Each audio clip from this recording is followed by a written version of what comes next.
And we got a review packet. Extras are back there if you need them. And we're live! All right, final review session for today. Today's 16th. It's Monday. The time is 6:10 at night. And I'm here with my 6-hour plus other random people geometry class. Let's do this. As always, our sponsor for today is Clausen Dill Pickles. I don't eat pickles often, but when I do, I eat Clausen for that dill crunch. What is actually in that jar? It's a Gatorade powder. Oh. Is that crap? You gotta stay awake. Yep. No, drugs are not a joke. Crack doesn't look like that. I want you to know, Marissa. I don't Lord. Don't drink it. This is my life. Buy it just from you. Okay. What is it? Oh, Who wants to see number one? no. Not me. I already know how to do that. Here we go. Rock and roll. It's time to prove it. I don't want to see it. I don't. Excuse me? Wait, I have a question. You have to use your number for that. Really? Yeah, let's go over this. All right. She redacts her statement. She does need to see it. Okay? Yep. We're going to prove that AB is 15. So here we go. First, let's get things color-coded. Let's use green for the middle piece. Orange for that one. And blue for that. We'll use red for this. What? Oh, it was a microwave hot minute. And then we're going to use purple for this one. And then we'll use pink for the bottom one. Right? Okay, so here we go. Here's the concept before I get into the proof, okay? BD, which is the purple segment, you with me?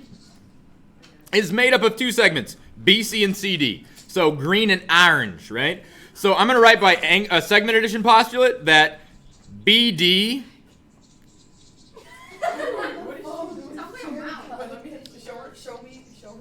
that BD, can you mute her? Good God. I wish I could do that in real life.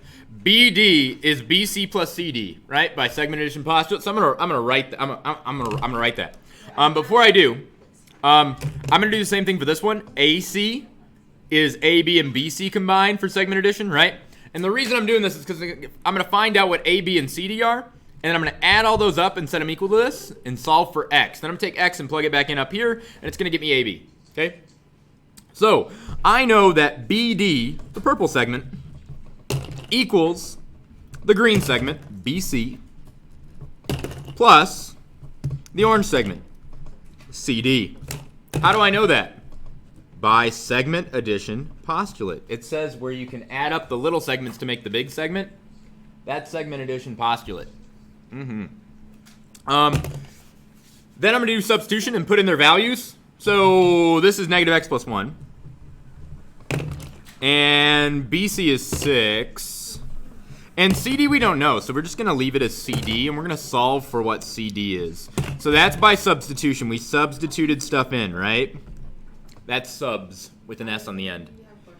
You have a question? Yes? How come on like test one were you supposed to? No. But here's the amazing thing. I'm giving you a problem that you've technically done before, but now you're going to have to look at it a different way with skills that you've acquired. And it's going to show true knowledge because I've never actually made you do this problem that way, but you're still going to understand it because you actually understood how to do a real proof. You can prove something that you've never had to prove before. And you're going to get it. Would you get it on your own right now? No, but you'll get it after I show you and you'll be like, oh yeah, right? So let's do that. We're going to get CD on its own to solve for CD. And the way I do that is to subtract 6 from both sides, right? And I get negative x minus 5. And that's going to equal CD. We did that by subtraction property, but I'm not going to write that. Ain't nobody got time for that. So that's what CD is. So I'm going to write that in. Negative x minus 5 up here. How you like them apples so far? Boop. That's the first section of our proof. We're going to do the same thing again, but for the red segment. Red is green and blue put together. I had an opportunity to make this work with like complementary or like secondary and primary colors, but I didn't. Totally screwed that up. Could have had it be blue and red and have that be purple. That would have been rad. Then we could have red and yellow and that'd be green. And then that'd be brown. Would have been beautiful. All right, so I'm going to write that the red segment, which is AC, equals the green segment, BC, plus the blue segment, AB. How do I know I'm allowed to do that? By segment addition postulate. SAP. Wait, so it's basically like the same thing. It's the same thing, it's just the other side. You just add. And what's Wait, it's like the same thing as you normally do, but you just add the proofs to it. Yeah, it's what you would do, but we're just justifying our reasons. You can do that. I can. Yeah. You guys are really impressive. Did you guys know that like most people don't teach proofs at all like this? It's really simple. They take all this stuff out. You guys know your crap. You are amazing. Put you guys against any other geometry student in the nation, and you would kick their butts.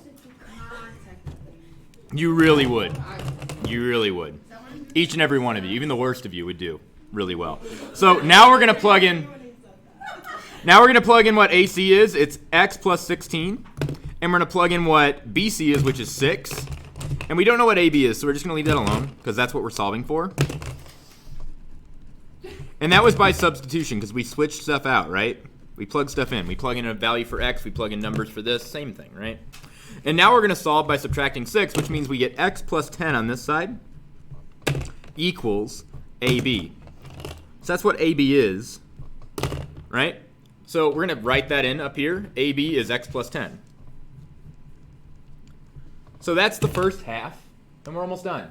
What we're going to do now is we're going to say, look, now that I know what all these are, I'm going to add them all up and set them equal to the bottom one, right? Are we cool with that? Okay, so let's write that. I'm going to write AB. Can you move it down? Oh, yeah. Plus BC. This is probably in my box, isn't it? Yep, it is. It's close. My little box that I'm kept in. Let me out, let me out, let me out. Right. 6. Oh, wait, nope, not 6, not yet. BC plus negative x minus 5. I'm wrapping that in parentheses because it's a plus, a minus, right? Oh, God, no. I made a mistake. Mistakes were made. I'm folding it. I'm starting here. All right. Same thing. I just was messy. We're going to write AB plus BC. I got distracted by trying to get out of my box. Plus CD equals what? Equals what? AD, pank. Right? AD. Is Jerica doing like an ASMR or what's going on here? No, Jerica's doing stuff. Is she going? Huh? She's in the pool? Yeah. Oh my god. Jericho, we love you. Hi, Jericho, Jericho. I'm kidding. I hate you. By SAP. Dude, I don't have a... She got a waterproof case? That makes sense. Oh, I broke Pat's phone today. Mac, look what Marissa did to my phone today. I can't see anything. I cracked it. It's Oh, yeah, the cracked. The laptop whole back. thing's cracked. Oh my god. Marissa's phone. Oh my god, Marissa. We're not All right. friends anymore. So, We're not. does everybody see the logic there? All the segments up top add up to the segment in the bottom? The big one? Exposure's kinda high. All right. So now I'm going to plug in for AB, x plus 10 There we go. We're bored. plus 6 plus, I'm going to wrap CD in parentheses because it's negative x minus 5, right? Really, you should wrap everything in parentheses when you plug stuff in, but I'm just wrapping that one because it has a negative in it. And then we have 3x minus 4.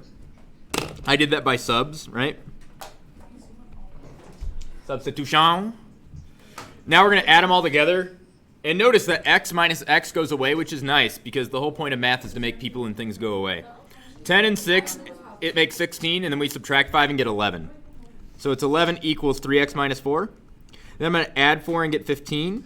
Then I'm going to divide by 3 and get 5. So x is 5, but we're not done because they don't care what x is. What they want to know is what AB is. Does that say by subs? Yep, by substitution.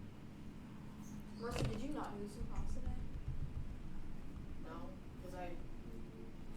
She's in your class. I know, I did. Like, I was... No, It happens. I didn't do it. Like, write it down. That's okay. Yeah. So next thing, we're going to find what AB is. So AB, we know from earlier that AB is x plus 10, right? And now we're going to do by subs that AB is 5 plus 10 because we're plugging in 5 for x. Do you need to watch this problem, or can I go like on my phone for Why doesn't she just watch it on YouTube? It's not working. Yeah, that's why I'll I be back in a minute. One of my brother's iPad, but it was over. She said she was gonna watch it on YouTube and then force me to ask questions for her. Yeah, that's a good idea. I saw her comment on it. But then she said it wasn't working. So AB is 15. Swag box. What do the triangles mean again? Or the Therefore symbol. What? Therefore. Therefore AB equals 15. Do you need that? No, I just think it's fun, right? Therefore is a fun word. Therefore AB equals 15. Are we supposed to use the swag box? I prefer the swag box, yes. Yeah. Well, when you end your proof, you have to say that you've done it, and normally you can either write Q dot E dot D dot, which basically means the proof's in the pudding. But I like the box method because you box your answer, and that's what a lot of people do their proofs with. I do the swag box because I'm rad like that, right? You can even like draw little lines and make it a swag cube. Oh, I do that. That's right. You get all the bonus points for that. This is like whose line is it anyway? Everything's made up and the points don't matter. Do What? I actually make it like that while I get bonus points? Oh, 500 points to Gryffindor. 500 points to Gryffindor. I got excited. Yo, man. I didn't feel about The Gryffindor team is negative 700 points. But you defeated Voldemort, so I'm going to give you 1,000,000. Gryffindor wins the House Cup. Thanks again, Dumbledore. You should have been in Harry Potter. I should have been. Wow. that was Wow, Grace. Wow. I'm reloading.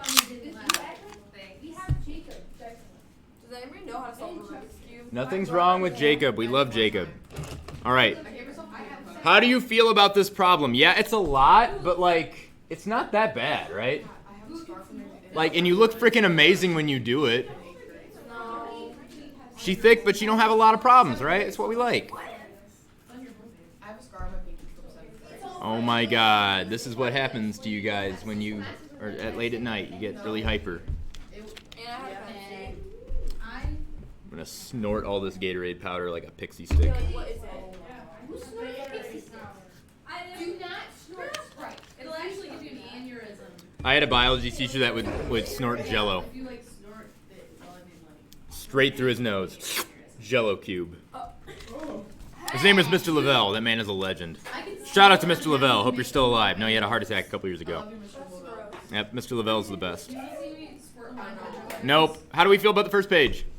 Good. If you need more practice, page 2 and page 3 or more practice, let's look at page 4. Here we go. You never learned this the first time, which is why you're going to learn it now. If you had learned it already, it would be super easy. So, 4 looks super intimidating. We're going to prove the distance formula. We're going to start with Pythagorean Theorem. We're not going to prove Pythag, although we could because it is a theorem, right? Not a postulate. Yeah. Can I go to the bathroom? Sorry. Yes, you may. Go to the bathroom, just not in here. Yeah. Joke. That was great. I dropped your Rubik's Cube. Mine, like, Very my joke. no, sir. I want to go to the bathroom. I'm not in this class. Don't use I mean, I know, like I'm not in this class. What? Will you toss me an orange Sharpie? I thought you were gonna say orange, and I was like, yes. Where does this go? Darn it, I almost got it. Yep, sure, why not? All right. So, first thing I would do is draw a coordinate plane. There it is, right? Oh my god. Can you do that when Ellie comes back? Nope. Okay. We're going to label these coordinates. Well, this is the x-axis, so that's some x value, and that's some y value because it's on the y-axis. Now, because of the first x and the first y, I'm going to call them x1 and y1, which means this coordinate is x1, comma, y1. Oh, that makes sense. Wait, Duh. Is this like the same thing as It this smells one? like moldy banana. Like we don't like add anything?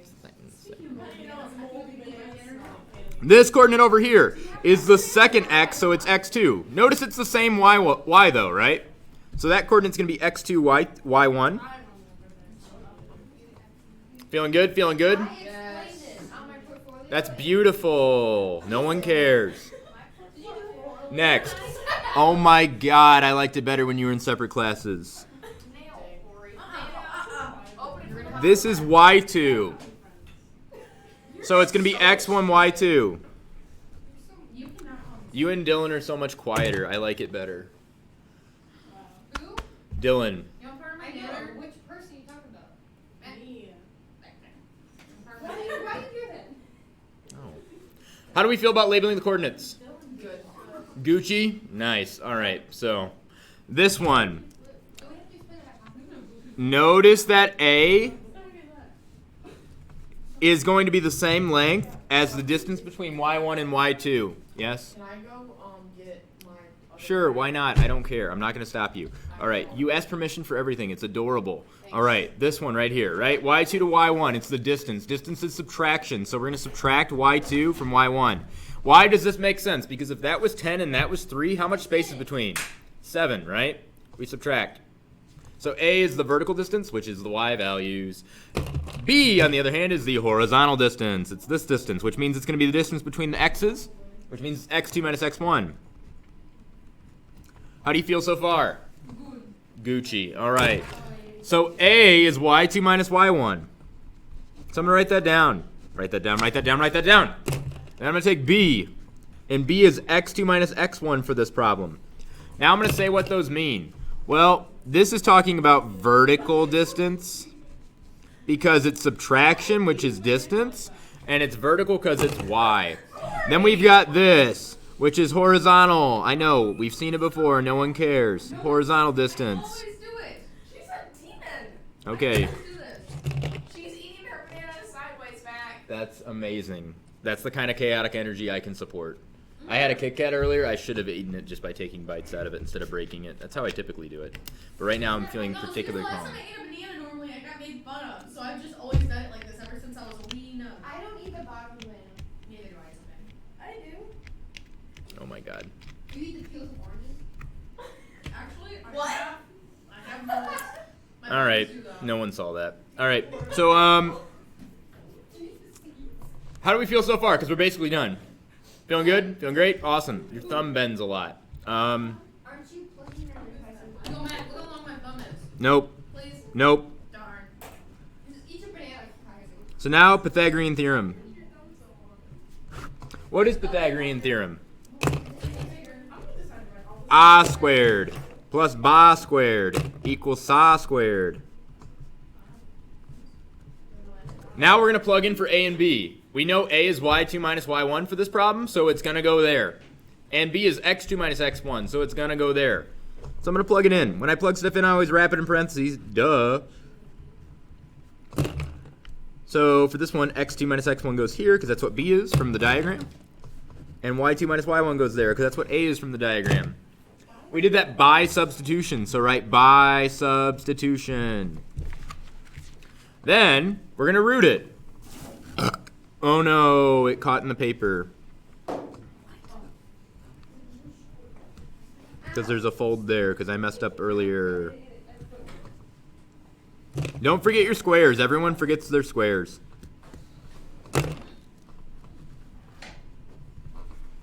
I'll say it again. Don't forget your squares. Everyone forgets your squares. It's still Pythag, right? Those squares don't go away when you root it. That's a common mistake.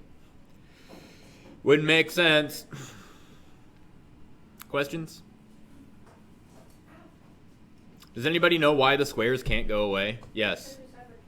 They're separate terms. Very good. And if we were like, oh, but what if, right?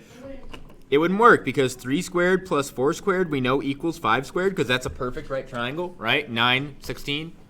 But if we rooted both sides, we get 5. And then if we could get rid of the roots, then we get 5 equals 3 plus 4, which ain't it, Chief.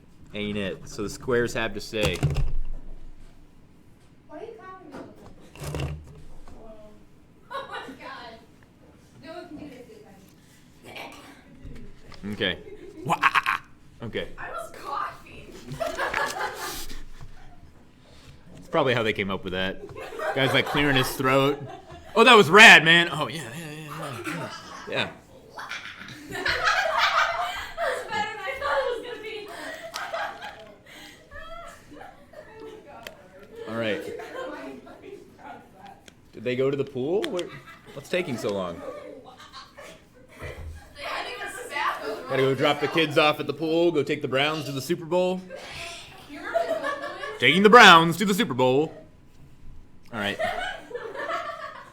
So this one, we want to find distance, and we want to cut it by this ratio. Midpoint, because it's 1 to 1, right? So, am I doing this one or am I not? Okay. Sorry. No. That wasn't am I doing this or am I not teacher moment. I was asking, do you want to skip it or no? Do you? I understand that, so I actually No? do understand that. What's your job, Lori? I know, but you said 2 questions. And you both had yes and All right, number 5. Page 5. Out of 55. Yep. Thank you. Thank you. To add to your collection. Thank you very much. Sounded like Elvis. Thank you very much. It's grass. That's grass, Grace. Me. All right, so imagine a line segment. We're going to cut it into equal pieces because that's what 1-to-1 means. It means make one piece on one side of the cut and one piece on the other. So that means that point that we cut it at will be the midpoint because it's halfway, right? Great. Do we understand that concept? Yeah. Okay, so the formula for midpoint is what? That's what I'm talking about. Now when we average stuff, what do we do to them? You add them and divide them by the. Number the pieces. So how many pieces do we have here? 2 total, right? We have 1x1. By x1, I mean x2. And we have 1x1.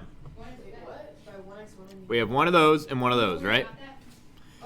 We have one of those and one of those. Y2 and x2 have to come first. Not for this problem because it doesn't matter where you start. You'll still end up halfway, right? But for other problems where you're cutting it into weirder like proportions, it will matter where you start, right? If you start on A and go a quarter of the way, that's here. But if you start on B and go a quarter of the way, that's here, right? So where you start matters. So x2 and y2 always come first. So if it's like a section formula, you have to like have it as x2. Yes, you do. x2 plus x1, y2 plus y1. And again, the reason for that is because we start on x1 and y1, which is A.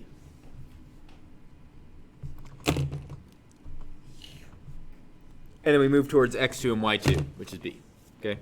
That's the idea. So, we're trying to find the midpoint. Well, we know our 2 endpoints. It's A and B, right? So we plug in the endpoints here. Average them. And then that's our midpoint. So, I need to do the plus sign. What's our x2, Haley? What's our x2?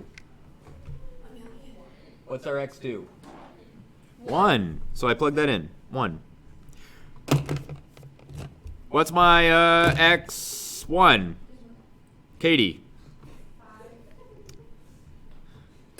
What's my y2? Jerica, is she watching? No. Oh, darn. She's alive. Ellie, what's my y2? -7. Very good. Marissa, what's my y1? 3. Thank you. Good teamwork. All right, what's 1 plus 5, Lorelei? 6. Divided by 3. 2. Okay, but we need to divide it by 2. What's divided by 2? Wait, 6 divided by 2 is 3. Very good. I had the thing. Got him. What's -7 plus 3? 4. -4. Very good, grass. And then we divide by 2 and get? -2. Wow, she's amazing. Hair flip. She's good at arithmetic. That doesn't mean she's good at math, although she is. How does that lie? I'm bad at both, so. I have this monster. Is arithmetic just like simple math? It's like elementary math, like no variables. Yeah, no, I can't do that. Yep, I know. Neither can I. I'm not very good either. Been I've gotten better. my calculator last year. Yep, and that's why we're going to break you. Although I only get you for one year, right? Because after geometry, I don't teach you guys anymore. Wait, Did you algebra ever, 2. when you had to learn multiplication, did you have to like, there's this like relay race? Who's the where you, algebra like, 2 teacher? you get ice cream and then you put like toppings on it? I got vanilla ice cream. Now you know how bad I am. Wait, who's the person who did that? Just ice cream. Wasn't it Bo? Did Bo only get rough? No, my God. I knew sevens in like. Math is not about speed. That teaches you the wrong idea. It really isn't. Dude, I got every single topping. Also, then it encourages you to memorize the times tables, which you shouldn't. You should think about it logically. Like, if you know 5 times 6, then you know 7 times 6, because 5 times 6 is 30, and 2 times 6 is 12, and when you add them together, you get 7 times 6, which is 42. That's knowledge. Because, see, when you memorize it, it screws you over when you need to do 14 times 6. Because you're like, oh, God, I can't do that in my head. Yeah, you can. It's 7 times 6 times 2. All right, 14 times 6 is just 7 times 6 plus 7 times 6. 42 and 42. 84. And that's knowledge, right? But if you memorize it and you have no freaking clue, right? Pull it out, write it down. Why, right? It's because you never actually learned it in the first place. So the kid that's slower at it but thinks about it differently, They're going to be way better than you. So we should not encourage people to think math equals fast at arithmetic. BS. Complete BS. I suck at that. But I've gotten a lot better. All right. But I think I'm pretty good at math. If we were to graph these points, A is 5, 3. 1, 2, 3, 4, 5. 1, 2, 3. There's A. B is 1, negative 7. 1, 2, 3, 4, 5, 6, 7. There's B. And if we take out Saddam and draw our line, you'll notice that our midpoint does end up in the middle. It's 3, negative 2, which is right here on the line and in the middle. Oh, yeah. All right, so staring me down as you walk across the room. Like, what you going to do about it? Square up. Nothing. Absolutely nothing. All right. So we need to find the distance. Could we do distance formula? Sure. And then we'd mess up the formula, and we'd probably mess up the double negatives that happen. How about we think logically? Distance formula is just Pythagorean theorem. Why? Because you can take any segment and make it into a right triangle. So I'm going to do that. And then I'm going to do Pythag and find the hypotenuse. Way easier, right? So the distance formula calculates how much vertical distance you have. Remember that? Right? Vertical distance, horizontal distance. But we don't need to calculate it because we could just count it. Why do math to figure out how tall that is when you could just count it? It's 1, 2, 3, 4, 5, 6, 7, 8, 9, 10. And down here is 4. So if you did distance formula and you plugged in those coordinates, you get negative 7 minus 3, which would get you negative 10. 10, right? And if you did 1 minus 5, you get negative 4. 4, right? But why do that when you can just count it, right? You don't need a formula to find the vertical distance and horizontal distance. You can count it. So then we're going to take our horizontal distance and vertical distance and plug them into Pythag. Yeah, what?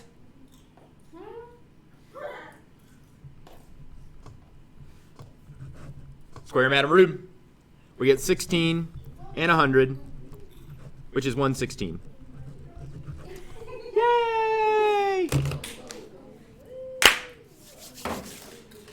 I'll wait for you plebeians to catch up. What kind are they? Potato chip, kettle cooked ones. Kettle cook's dope. But no, not right now. I'll get thirsty. You know who makes the best chips? Zaps. They make the best. From Potbellies. Oh my god, those things are so good. Yep. The dill things. I prefer the really hot ones, the hotter and hot jalapeno, but all of them are good. What I used to do, because you couldn't find them in stores, is I'd order them from Louisiana where they make them. But now they're available at Kroger. They're at Kroger? They're at Kroger now. And they're like 2 for $4. It's amazing. How can work to be at Kroger? Kroger makes it look like it's dark outside. It's midday. What? Yeah. My grandma lives there. Who do I know that makes it look like it's dark outside? Walmart. Who would I describe as that? Who has no soul? Corinne. Corinne makes it look like it's dark outside. What do I do? Mark will judge us all as Christ Mark is someday. Jesus Christ. He will. Corinne will be where we're sent if we fail that judgment. Oh my god. Wait, what am I? What am I? I want to know what I don't know. Not everybody has a role in the cosmic universe. I have a question. I know what I do. Have you ever watched Big Mouth? No, I have not. That show is garbage, don't watch it. It's a good show. No, it isn't. I haven't watched TV in a Same very level as long same time. level It's like on you guys Netflix. Family Guy. It's like Family Guy. with, like, work. Yikes. Yikes. It's okay. It's very high school. Roadhouse? You're in high school. You can watch that. I know. It's very high school. All right, for this one. No, it's Same dumb crap. I'm not going to do the distance formula part. I'm just going to do this part because it's not midpoint anymore. We want a point that's 3/8 of the way, right? So imagine a line segment, A and B. We don't want the middle. We're going to find 3/8 of the way. So 3 on this side out of 8. How much is left over here then? 5. So our ratio is 3 to 5. Rad. I didn't get all this. I remember. Ratio is 3 to 5. So our formula is still going to be average of the x's, average of the y's, but we're going to have more x's and more y's, right? So when we average them, it's going to be different. So we're going to do 3 times x2. Again, x2 has to come first. Plus 5 times x1 for a total of 8 pieces. So we divide by 8, right? Divide by the total number of pieces. Same thing for our y's. Am I going to solve this whole problem? No, I'm not going to do that. It's the same thing as last time. You just plug it in and don't screw it up. That's the setup. Can you plug in the coordinates and not screw it up? Probably not. But will I change that by showing you it? No. What? What? Where did you get? Wait, why? Oh wait, are you doing? Oh. Okay, so I will explain what she was thinking in her head that led her to the oh moment, right? So here we go. 3/8. 3 out of 8, right? 5 out of 8. So our ratio is 3 to 5. So 3 and 5, total of 8 pieces. How you feel? No, I'm good. Did you do something to your hair while you were gone?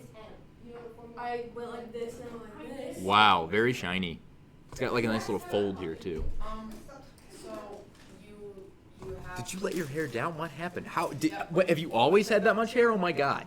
Well, it's really frizzy right now. Okay. All right. Ask your question. I'm sorry. Ask your question. Sorry. Because you went to the pool. That makes sense. Yeah, but did you wash it after? No. I rinsed my hair after. Okay. They did go to the pool. Like, can I ask a question? Yes, please. So I asked this in class, but so you do the denominator for the denominator, right? Yes. And then the right side of the ratio is x and left side is y. Or no, sorry. 3, 5, 3, 5. Is the right side and 1 is the left side. That's what I meant. Sure. Yes. Okay, so for 8, can you show how you found a ratio? Yes. Just really fast. I will do that next. That's literally the next thing I'm going to do, right? Because I don't need to show the rest of this. You're going to plug it in and do stuff, right? Now I'm going to go to 8, and I'm not going to do the whole thing, just like I didn't do the whole thing there. But we're going to do an example of what the ratio would be for this. I do this every single class. You can check in every single video, including your class today. So,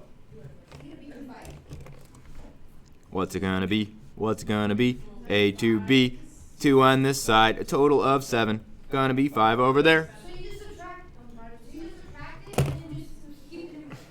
I mean, yeah, but why do you need to do that? Why not just think about what it is? I know, but that's a pattern. You don't need to draw It is the pattern.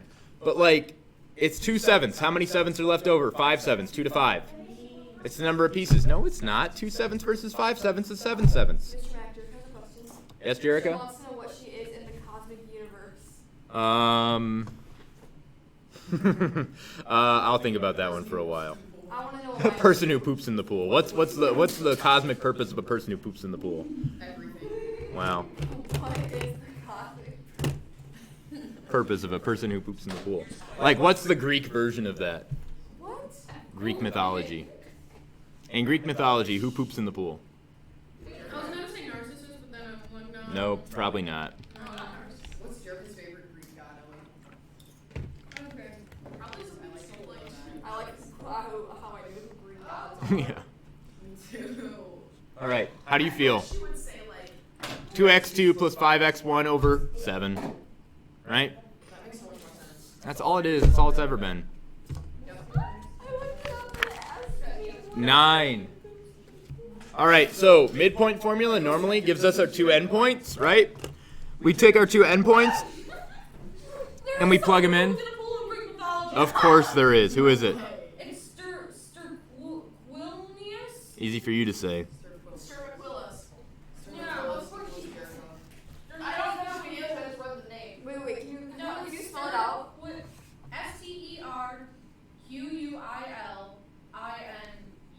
Oh, it popped up. There's no N. Popped up. I'm gonna cry. He's the god of poop. Oh my god. Ew. Oh my god. Oh my god. It's perfect. Stermaquilus. Okay, don't. That's not nice. Erica, they love you. Jerky, we love you I very much. hate you, Jerica. Okay.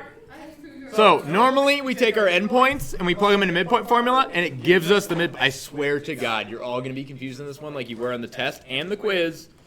If you don't pay attention. If you don't pay attention right now, and it's so freaking easy. Okay, so normally we take our 2 endpoints and we plug them into midpoint formula, average of the x's, average of the y's, and it pops out our midpoint, right?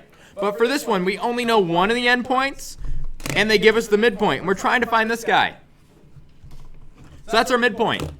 We know midpoint formula is this. Average of the x's, average of the y's, right? Yep. Okay, Okay? The midpoint is 1 and 5 halves. Or 1 comma 5 halves, I should say. It's not a mixed numbers. Mixed numbers are the devil. I'm the devil. Just kidding. Ellie called me. Hey, demons, it's your homeboy. All right. All right. So we know one of the endpoints. That's this guy. It's -3, -2. So we're going to plug that in for x1 and y1. Like that. Do we know the other endpoint? No, we're looking for it. So we leave it like this. It's variables. We're going to solve for those. Do you understand why I set it up this way? Because I guarantee half of you are going to take the midpoint and you're going to plug it in here. Because you're like, oh, look, 2 points, plug it in, right? No! What goes here? Your endpoints. Do we know both our endpoints? No, we know one of them. The other one we don't know. The midpoint goes where the midpoint goes. That's what M means. Hello. So why is it for like x2, y2? I put it in the first slot because I do. You could put it in the second slot. Doesn't matter to me. But it's got to go for the x. It's got to go for either x1 and y1 or x2 and y2. Don't mix, right? Don't mix. So now we do math. Because we know this thing normally, we do our math and we get 1, right? So we know that that equals 1. So I'm going to write that. x2, instead of writing plus a -3, what can I write? -3 over 2. Let's do math. How do I get x2 on its own? Multiply by 2, and I get 2 equals x2 minus 3. Then what do I do to get the x2 on its own? Very good. So x2 is 5. Jerica, no.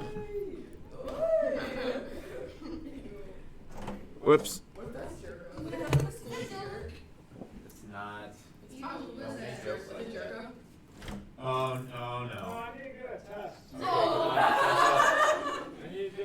And with our guest star, Thomas Schlaffer.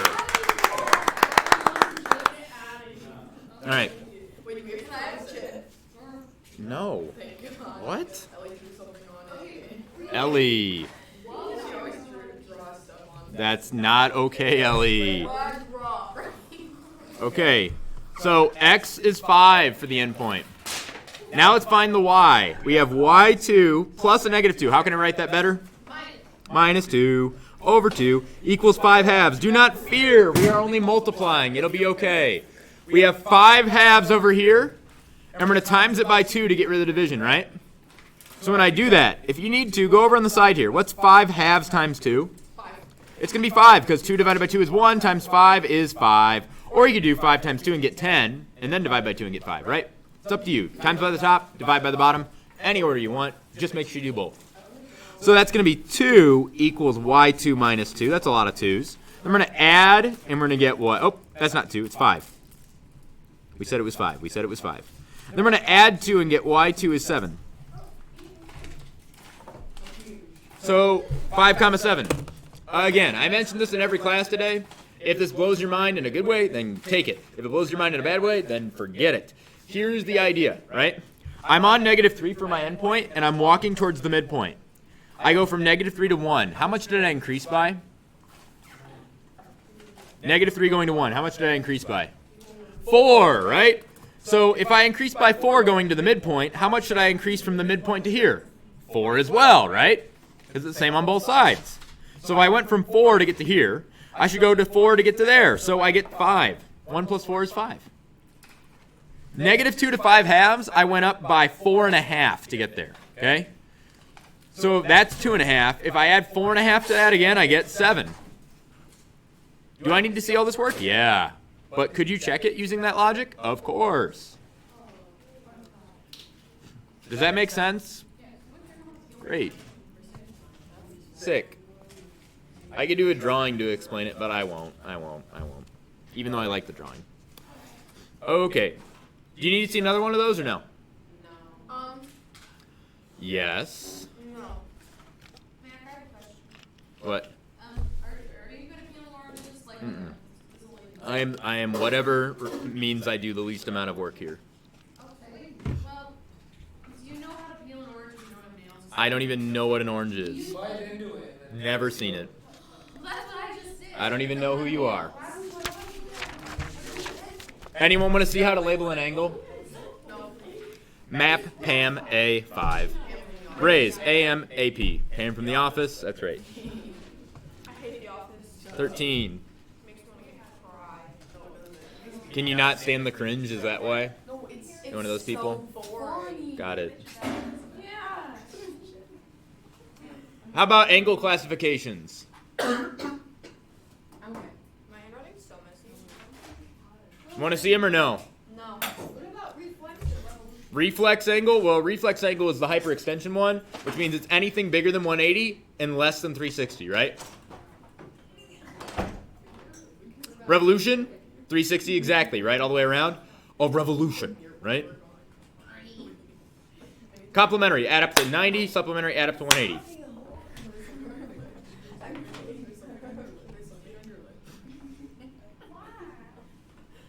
Are we good? I have all of this done, so I'm good. You want to see 14, the proof, or no? No. I haven't done. Yes. There is no shame in showing it. Are you going to ace this question? Then let's see it again, right? Oh, God, what is wrong with people? I don't want to ask questions because, like, I don't know. Like, I should literally use once for 5 years. Watch this. Please watch. why? Why anxiety with me? I'm the least anxiety-inducing person you know, obviously. Is it my chaotic energy? Is that what does it? You what? Good to go. I was just worried about my dog. Wait.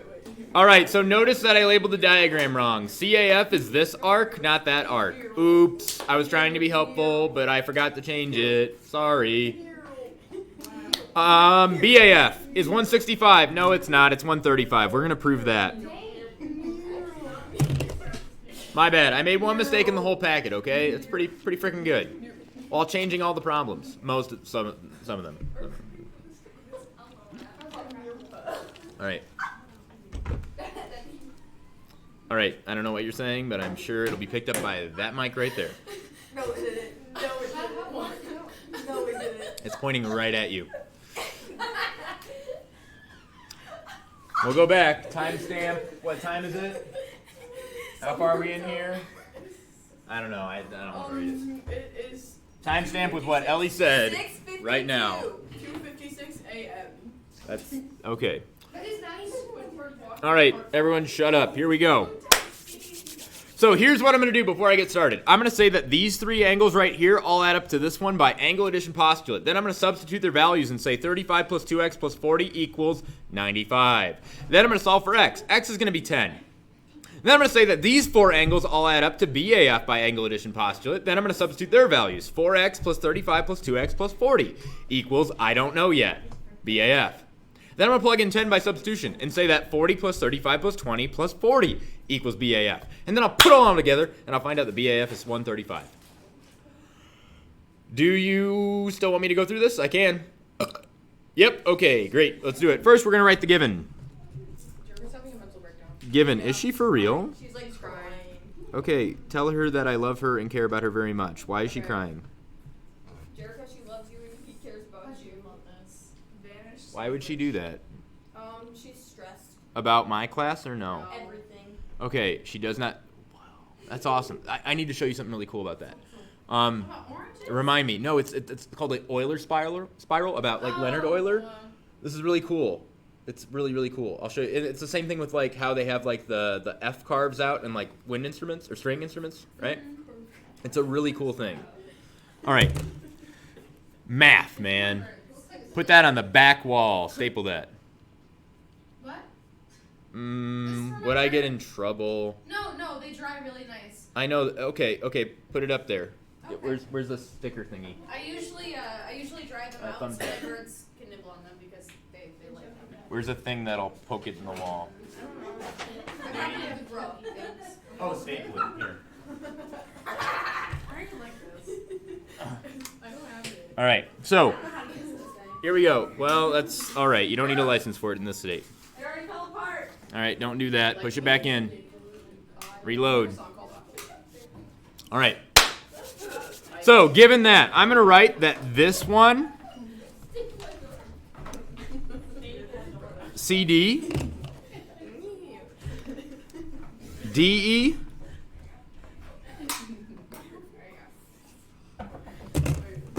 why are the lights off? Who turned them off? Me. If we get murdered, Okay.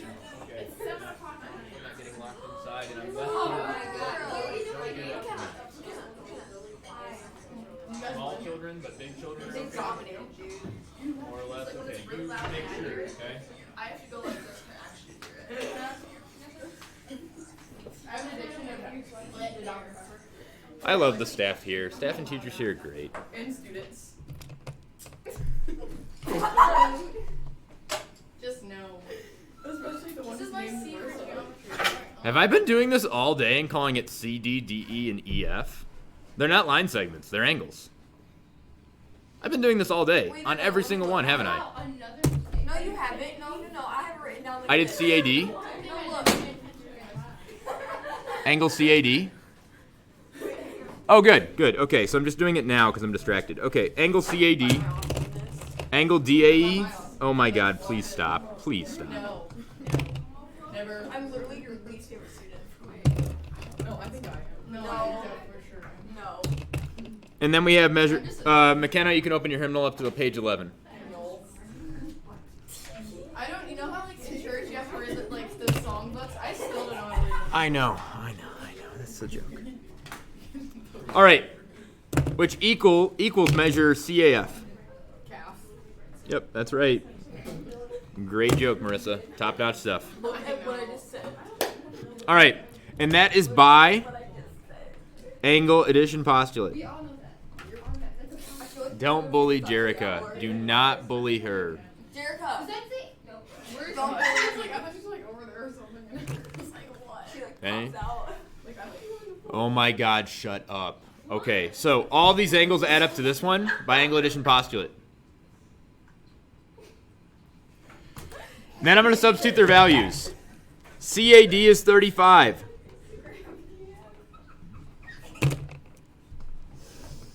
Ladies, I swear to God. We are very sorry. We are Just not punch done. her in the face.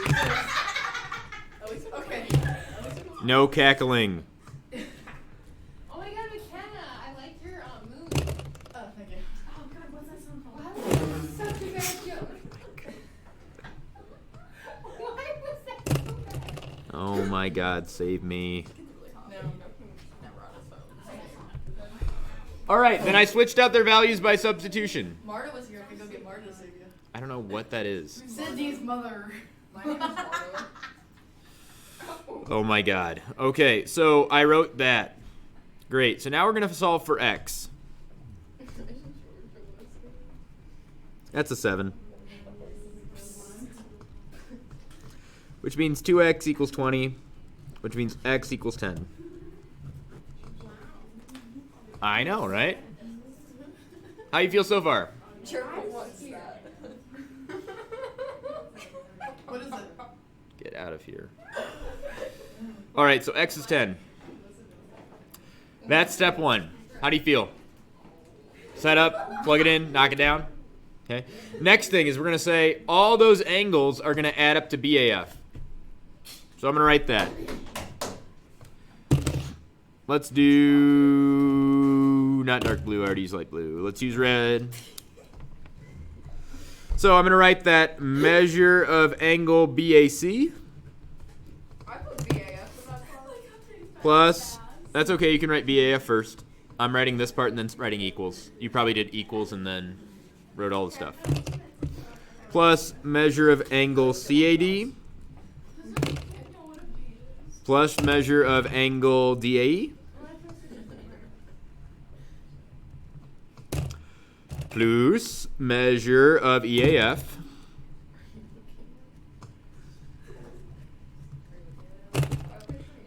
equals measure of BAF, which I'm going to write in black.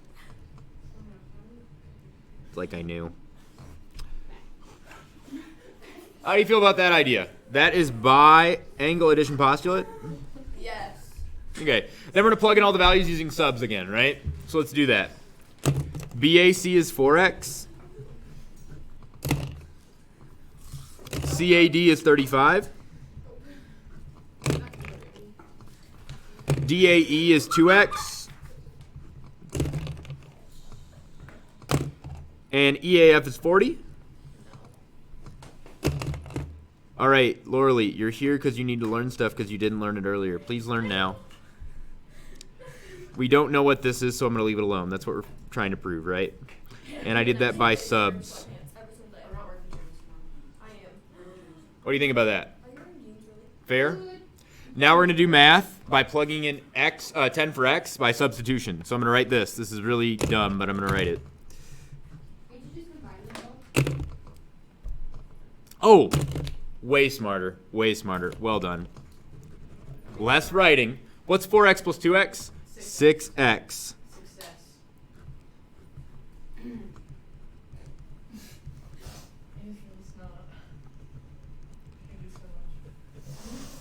By subs, I'm plugging in x is 10.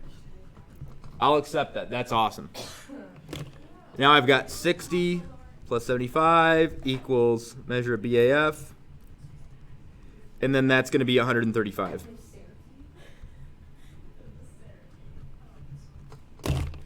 Swag box. How do you feel about that proof? The fact that she's wow. Katie, how do you feel? Excellent. The idea is angle addition postulate, subs, find x. Angle addition postulate, subs, find BAF.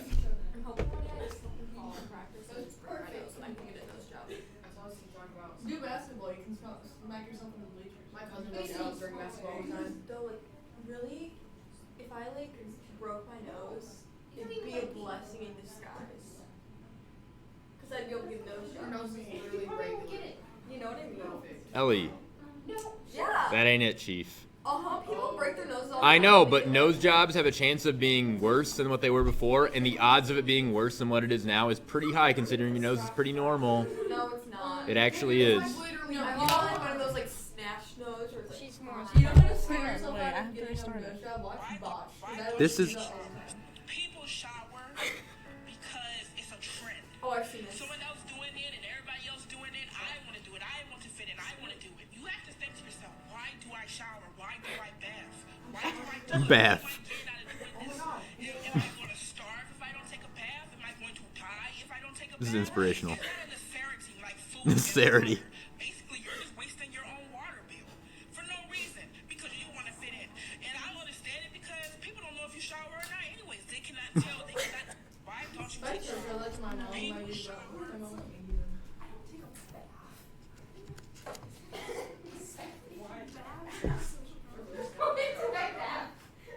I'm going to turn the page. 12, need to see it or no? By the way, Joe just said she was going to show you that video. Yep. Why do I bath? It's pretty funny. All right. Do we need to see it or no? How to do the perimeter, kind of? Okay. Can I see one of these, like, fully done? Because we I'll did, be like, back. parts of it in 5 minutes. No, like, You want to see 15 or you want to see a different one? the hardest one. They aren't. Patrick Starr's not it. Oh, God. Here we are. Dodecagon time. 12 sides, so it's dodec, right? 2 means do, or do means 2, and then dec means 10 because December, and yeah. Okay. There's a couple of these we don't need to really think about too much because you can just count them. Like that one's 2 across, that one's 2 up. This one is 3 across, so we got those. That's good. That's 4. Right? Let's talk about what these triangle things are. So look, if I break this down, it's a 1 by 2. So it's 1 squared and 2 squared, which is going to be 1 plus 4, which is 5. So that's a root 5 right there. That's root 5. There it is. 1 squared is 1, 2 squared is 4. We add them together, we get 5. Then we root it, and we root 5.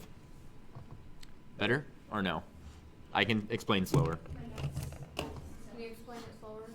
Yeah. So see, this is 1 and 2. So that's 1 squared, 1. 2 squared, 4. Put them together, 5. Root it, root 5. Haley. I have a question about. I know you do. That's why you raised your hand. Sorry. How many questions are on final? A bajillion, at least. What do you want from me? I haven't made it yet. I don't know. Are you serious? Yeah, I made it. I'm going to make it tonight/tomorrow, and then I'm going to take it on Tuesday and time myself and figure out which questions I need to cut and which ones I can keep. Because my rule is, if I can do it in a fifth of the time that it requires you to do it, then it's fair game. So you guys get 85 minutes, right? So I have to do the exam in how much time then to make it fair? What's 85 divided by 5? 17. So I have to do the entire exam in 17 minutes, showing all of my work in color without problems. Well, I mean, He has a free education. Yeah, but if I can do it in 17 minutes, I bet you can do it in 85 minutes. I'm really slow. I know you are. What if we don't finish it? We can only Yeah, do but it like by when I the make it, best. I'll have never done it before. I'll just have made the problems, right? And I'll have to do it from there. What? I have a question. So, like, let's say you didn't finish your test. Then I have to cut it shorter, and I'll time for each problem to see which one takes the longest, and I'll decide which ones matter the Well, most. like, when I come in on Friday, if I had to So, come in Grant. on Friday to finish it, whatever, Yeah. do I have to come for the whole day? I don't know what the rules are. Here? I don't ever. I'm just here, and you guys show up, and then if you don't, I go home, right? No. Like, that's You it. know, after the class period that you, like, the final for the class period, you can How are we only an hour into this? Oh my god. Oh? Okay. Do I only have to come for the class that I have to take it? Or do I have to be, like, there early in the morning? Because, like, I'm tired of coming during the Crushed hour. it. Coming back from the bathroom. Oh, yeah. Just crushed it. Crushed it. Okay. Let's keep it going. So this is a 3 by 2 triangle, which means 3 squared and 4 squared. 3 squared and 2 squared. 9 and 4 makes 13, so that's root 13 right here. How we feel about root 13? Feeling good? Golden. All right, look, this one's also 3 and 2, which means it's also root 13. Yay. I'm 15, so suck. Oh my god, no one cares. Oh, look, it's another 2 by 1, which means it's what? 5. Good, root 5. This is 3, and that appears to be 4. What's 3 squared plus 4 squared? The only thing funnier than 24, 25, and then we root it, we get 5. Oh my god, no one cares. Guess what? My birthday is kind of 2 by 1. Root 5. Don't forget your root. There's a difference between 5 and root 5. Wait. Yep. Oh, okay. Great. I'm not confused. 2 and 1. Or sorry, 2 and 2. So it's 4 and 4, which is 8, root 8. Then we have this one, which is 3. Oh, whoops, wrong color. 2 and 3. So that's 2 squared, 3 squared, 4 and 9, 13, root 13. All right, let's write them all out. I'm going to write them here so you can see them. So starting at 2, so I don't lose my place and put something down twice. 2, root 13, root 5, root 13, root 8, 3, 4, root 5, regular 5, 2, root 5, and another root 13. Woo! 12 sides, so 12 numbers. 1, 2, 3, 4, 5, 6, 7, 8, 9, 10, 11, 12. I swear to God, you guys will say it's a dodecagon and only write 10 numbers. I don't understand. Okay, so let's add up all our regular numbers. What is 2 plus 3 plus 4 plus 5 plus 2? 2 plus 3 is? Plus 4 is? Plus 5 is? 14. Plus 2 is 16. Thank you for interrupting us. We were counting together. How many root 13s do I have? 1, 2, 3. So 3 root 13. How many root 5s do I have? 2. So 2 root 5. How many root 8s do I have? Oh, no, I have 3 root 5s. 3 root 5s. 3 root 5. How many root 8s do I have? 1. 1 root 8. There we go. Could that answer be plugged into a calculator and you get a decimal? Sure, but then you'd have to round because it would go on forever, which means your answer would be less accurate than mine because it would be rounded and it would take more work to do. So why do more work to get a less accurate answer, I ask you? You don't. You don't. Write it down. It's accurate. I have a question. What? Jurga says, what if, or she says, wait, what if, No one has time for this today, Junior. Come on. Right? I'll say it. oh, sorry. What if Jerica blows off studying to cry and then fails? What's the protocol? Wait. Was that the end of it? Okay, because the way she said it made it sound like she was going to go on. And fails what? Right? So can someone ask him, like, what if Jerica just blows off studying to cry and then fails, like, what's the protocol? Okay, I got a real question. What's the point? You have crying rates. You study. All right. Why is she crying? Because she's worried about she's going to fail. So if she cries, she guarantees she fails, right? So don't cry. That's the advice. Don't cry, Jerica. No crying. I have a question. What? Like, what if, like, I get, like, hurt before the final and I'm, like, physically unable to take the final? Like, Okay. my arms are broken. So you'll take the final when you get back and you're healthy. But, like, what if, like, I don't know, something bad happens? Then you'll take it when you can. What if I die during the final? Will, like, other people, like, not have to take it? It's only if you. No. We're not going there.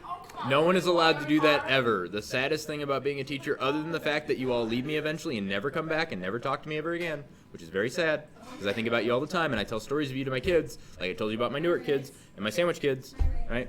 Is that, you know, there's a lot of you. So the odds of one of you getting hurt or something awful happening is pretty high compared to just knowing a couple people, right? If you're not a teacher, which makes me very sad. So please be careful, especially during wintertime. I love all of you. Yes. To my visitation when I die. Visitation's open to everyone except for me. I will be cremated. Why can't we pull a Harry Potter and just quit everyone else's finals? Oh, I thought you meant like Dumbledore, like I die and like everyone like leaves the school. All right. I don't know what you said, but I don't care. All right. Okay. Next one. I do it for you. Just for you.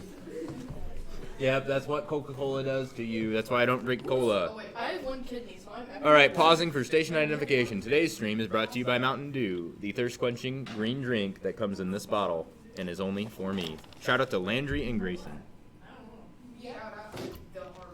That's right. Good kids. I like them. They're literally angels. They're wonderful. We love them. Yep. Shout out to Grayson, who's going to destroy her calculus final, even though she's not taking calculus next semester. You are a brilliant human being, a Da Vinci. Yes. To have 3 math credits to graduate high school. Not answering that question. All right.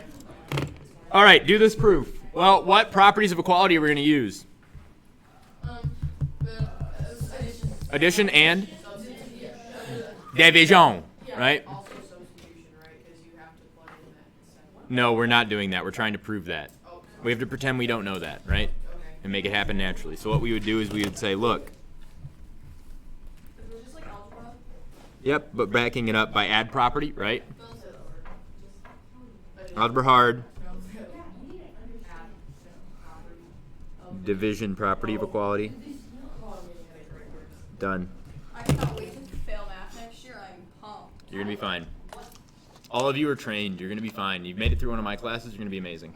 Algebra hard, geometry easy, though. Okay, but like you actually help your students. Hey, enough. Don't say names. I'm not. All right. Same thing for 20, except we're going to be using addition property and multiplication property, right? Okay. I don't know. What do you want from me? 21. A, B, C are collinear. It means they're on the same line, right? In that order, A, B, and C. Want to see it or no? Yes. Can we go back to 20? Yes. 20. I write the given, but I'm not going to do that to save on ink. I'm going to add 3 and get this by addition property of equality because I added. If you don't write given, is that point off? Yes. I asked that in class. But that's good because that means if you remember to write it, it's basically 3 points, right? It's me trying to help you. But what do? I set the bar low and you trip over it, right? Every single time. For given, it just be that. Yeah. Okay, I'm gonna write that. times by 2, and we get negative 32 for x, which is what they said we get. So that was by multiplication property of equality, right? Which says as long as you do it to both sides, it's fine, right? Okay, I don't know what you're doing with that stapler, but please be gentle. I have no money. Okay, good. Okay, yeah, don't. Okay, good. I love that stapler. I could, but I won't. That's what I heard. It's like the rad stapler, right? I had no idea. No, I just like, I don't even like the color red, but it looks good in red, so I got it, right? It just does. Wow. Classic. Cold. 21. Want to see it or no? Do you want to see it? Yes.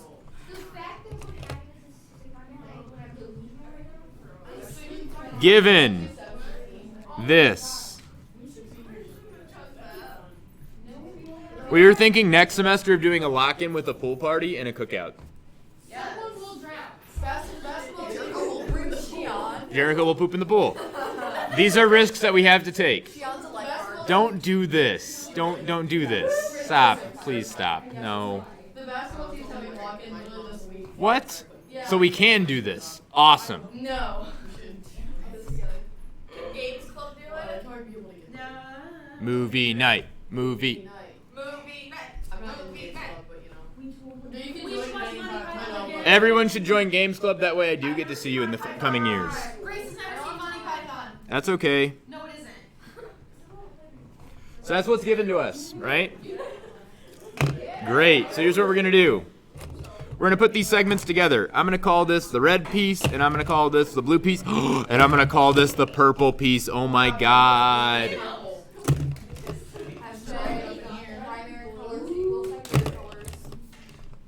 So AB plus BC. Nope, we lost one. Bye, Grace. Bye, Grace. At least look at the door and then look to it. It's like a light switch. Yo! Man, what I found in my reads! I didn't know this was in my bag. What kind of reeds are they? What instrument? I've been looking for these for months. Congratulations. Where do you buy reeds around here? Online. Oh yeah, sorry, I lived in the past. We had to have our band director get it from like a music store like an hour away, and then we'd pay him for the reeds. I used to be in band. That's convenient. Me too. I don't know if Did you play clarinet? No, I played the flute. Oh yeah, that would be my second guess. What? Guess what I played? Flute. I didn't play it all because my mom wouldn't let me. But there's Only a music flute player would store ask that in after I Clinton. heard it. What? There's a music store in Clinton. I don't know if they sell reeds, but they have everything else. Gotcha. I bet they have reeds. have reads except, like, I mean, they sell, like, everything except... Oh my God. Okay, so. Wait, Jericho's request. Yes? Can you ask him to stop saying that I pooped in the pool because people will believe it? we already do, Jerica. Okay, for the record, Jerica has never pooped in the pool. To my knowledge, she may have, but I don't know if she has. She has it. Okay, well, I know she did, and I am. Jerk didn't poop in the pool, but she did. Okay, great. Well, like she did. I'm glad you did not, Jerica. That is great. But you know, there's always tomorrow. Right? You can either deny the rumors or you can embrace them and become the rumor. And be like, what's good? Jerica's gonna get her revenge on us all and make us all poop in the pool. She's gonna like brown note us. Brown note. Gotcha. Yikes. You might want to get that checked out. Like, I'm good. Please, no, we need to stop. No, you're not. That's not good. That is not good. Stop. We are not discussing this. You should seek medical attention. Thank you. I have a lot of things. You're welcome. Oh my God, please stop. Please. I'm not a doctor. I almost became one, but I chose not to. I almost became a doctor, and I almost became a, I almost became a doctor, and I almost became a pastor. Right? No, I was a janitor. Yeah, youth minister. I still might go back and get my seminary degree. I am crazy knowledgeable about the Bible. My grandfather's a preacher. If you're not a preacher, you're a teacher in my family. Mm-hmm. Yep. Mm-hmm. My family, if you're not an engineer, you're not nothing to them. Tell him I'm gonna give you all I am access. nothing because my family is not engineers. Can I finish this problem? We've spent 15 minutes on it. All right, good. AB is negative x plus 2. I'm sorry, Jerk is interrupting. BC is negative 3x minus 4. Good idea. Equals AC, which is 6. I did that by substitution. Yes. I'm scared. I want a sub. That reminds me of someone. Same. I have together. Oh my god. Is there any filter on you guys at all? Okay, so now we're going to combine like terms and we get negative 4x minus 2 equals 6. Then we're going to add 2 and get 8, and we're going to get negative 2 for x.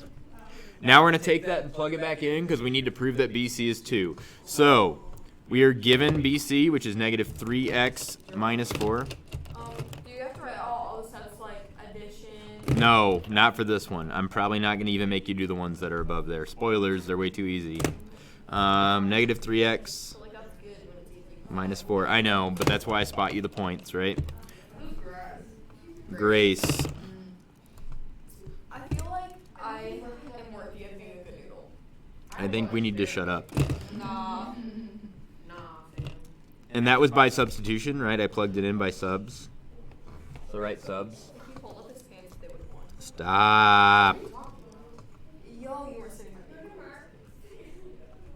like, it's like pants were slowly falling out. Oh my god. My beep.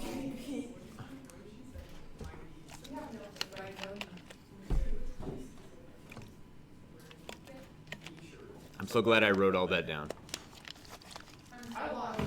I know, but I wrote. I'm just not. Okay. no, it's okay. But were you surprised by anything I wrote? No, I just need to stop. I need a visual Okay, because I'm slow. there it is.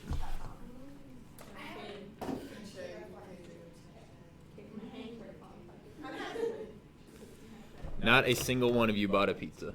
Shame on you. Sorry. Chloe did. She didn't share one. Yeah, not from Casey's. What a jerk! And it was worse pizza.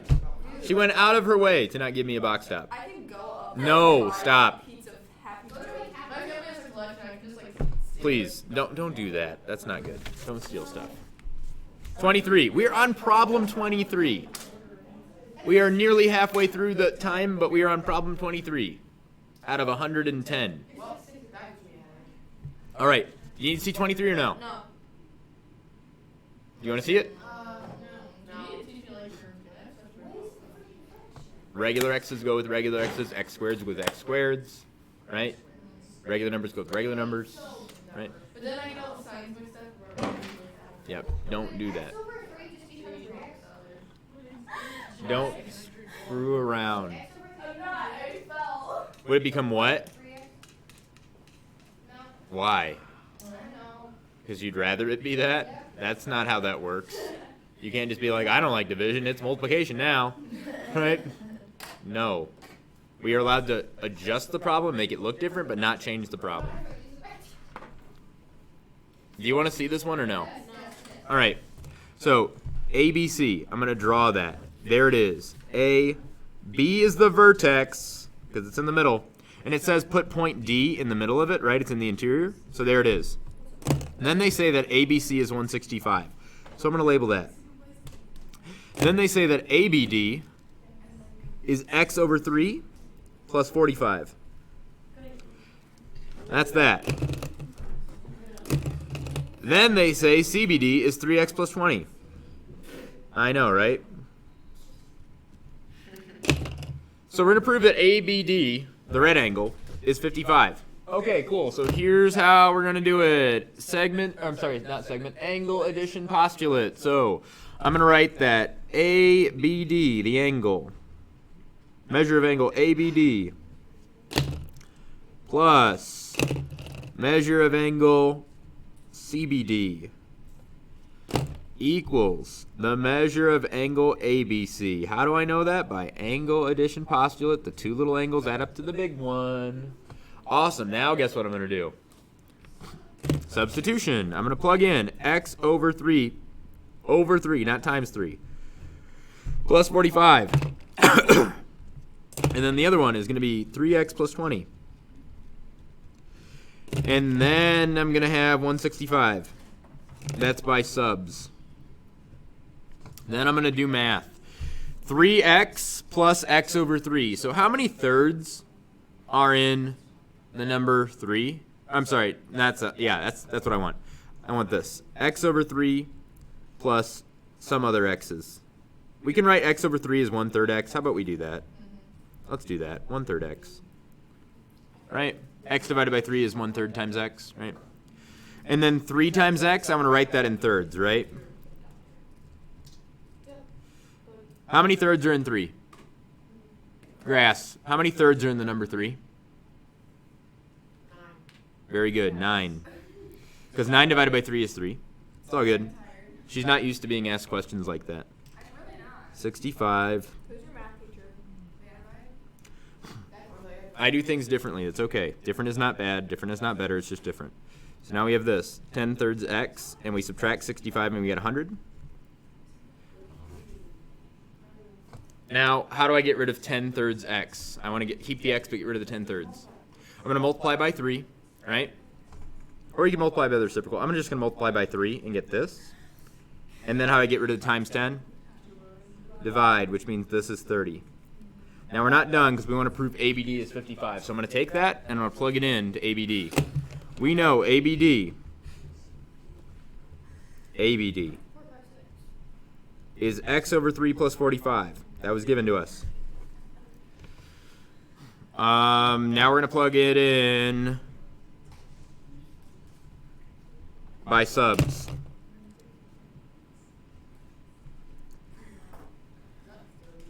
That is 30. By subs. And that is going to equal 10 plus 45, which means angle of ABD equals 55. 55. Proof is done. Shout out to Jerica. Swag box. Okay, so Wednesday, is it even or odds? Odds. Shout out to Schlaffer. Wednesday's odds. That works out so Wait, well. Wednesday is odds? I have Spanish the next day, and that's the only time. All right, I'm going to say it loudly so that way we all hear it at once. Wednesday is odds. That way, like 5 minutes from now, someone needs to go, wait, Wednesday is odds? Right? We got it all? Good, good, wonderful, wonderful, wonderful, wonderful. Awesome. To be clear, I want to make sure I'm not cranky. I was making a joke and it didn't land. Okay. All right. How do you feel about that one? Great, fantastic. Moving on. Do you want to see number 25? Dude, that's the best. Yes? No.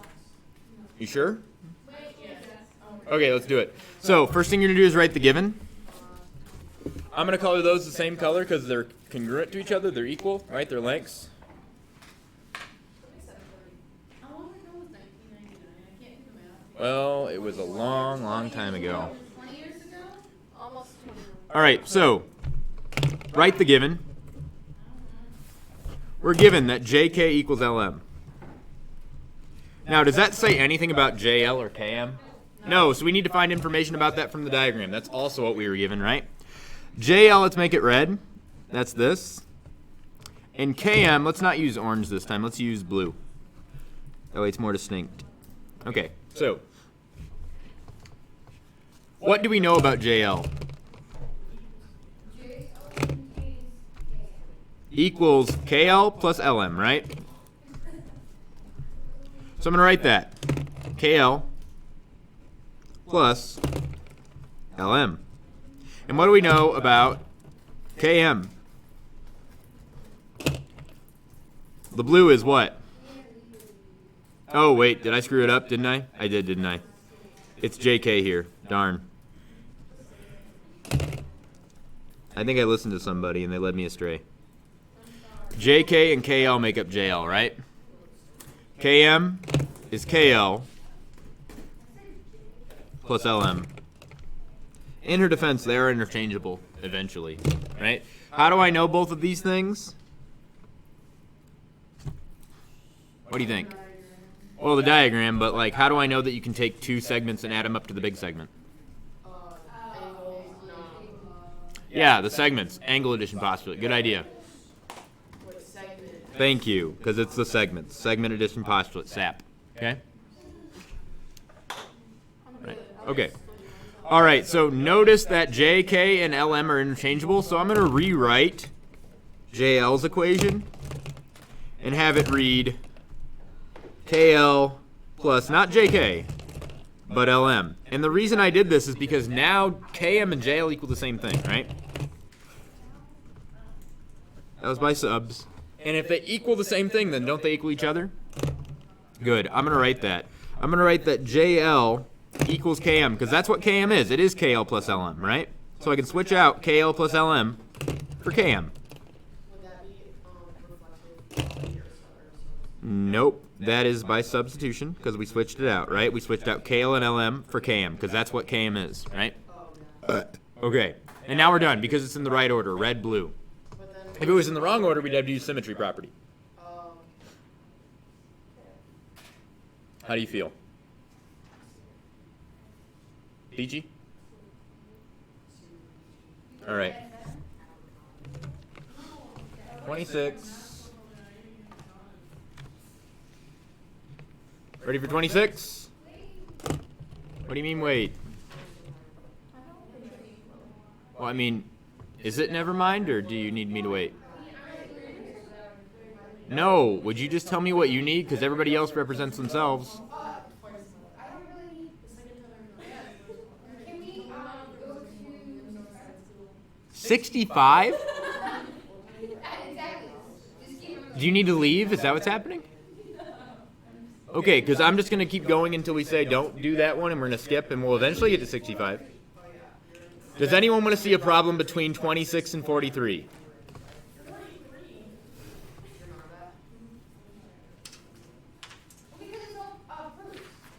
Does anyone want to see a problem between 26 and 43? What is that? Is it all maybe 28 in like lines, like 26? 26 is proofs. 27 is proof. 28 is a proof. Do we want to see any of the proofs? We do, right? No? Because you're really good at them? Yeah, I really kind of. Why not 26? Because I already have it done.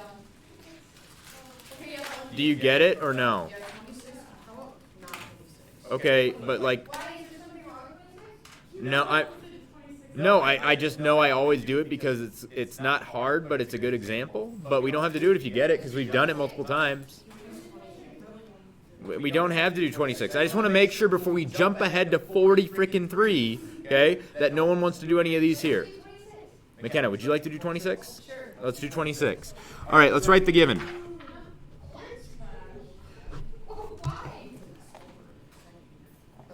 Who is texting? This is why I'm like, that's you.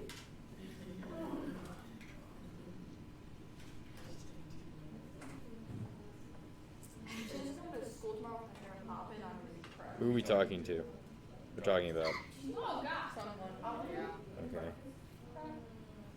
When girls' shooting shirts are so cute, why can't I be a parent?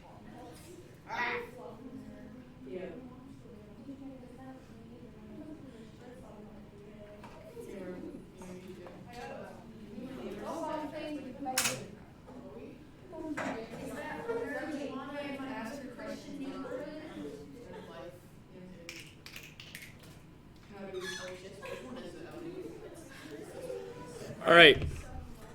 So let's color code. We're given that this is congruent to this. So I'm going to write that. XY is congruent to YZ. Can you see what I'm writing? And XV is congruent to VU. So I'm going to write that. Okay, now you're, watch.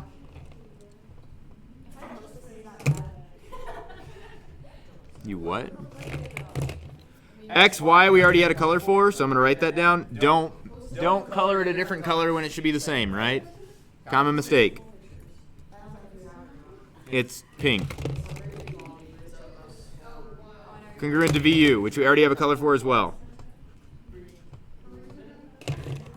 Prove YZ, which we already have a color for, is the same as XV, which we already have a color for. All right, so that's given to us. We need to get blue and orange together. So notice that here's orange. I know green is the same thing as pink, so orange is the same thing as pink.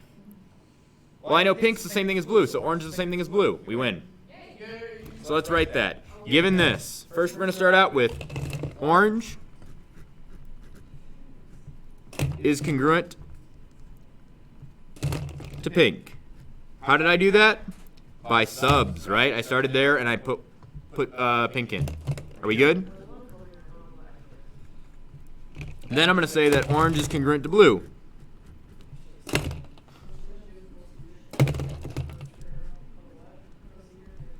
By subs. Then I'm going to write it where blue is first, because that's what they want, and I'm going to do that by symmetry property.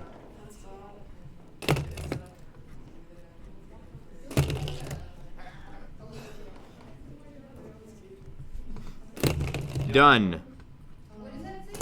Symmetry. Symmetry property. They're symmetrical.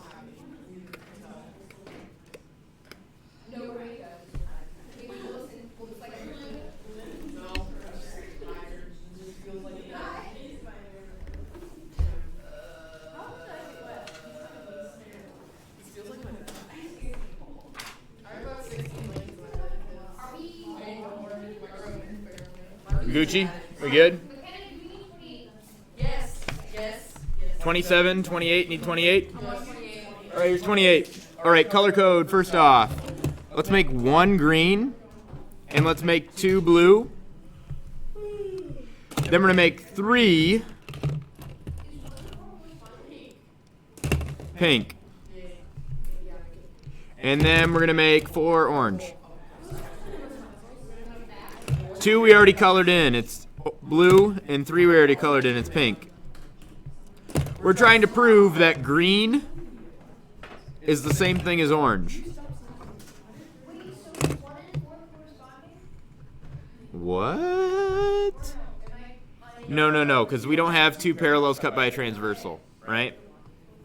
So we're given angle 1 is supplementary to angle 2. We're not going to write that they add up to 180 because that's not what they say.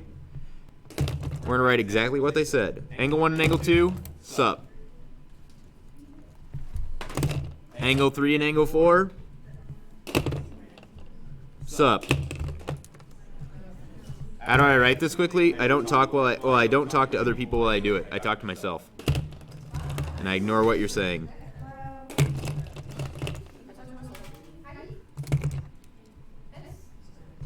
I know, I'm impressive. So that's what's given. So what we're going to do first, we're going to write down what supplementary means. Well, that means that measure of angle 1 plus the measure of angle 2 is going to be what by definition?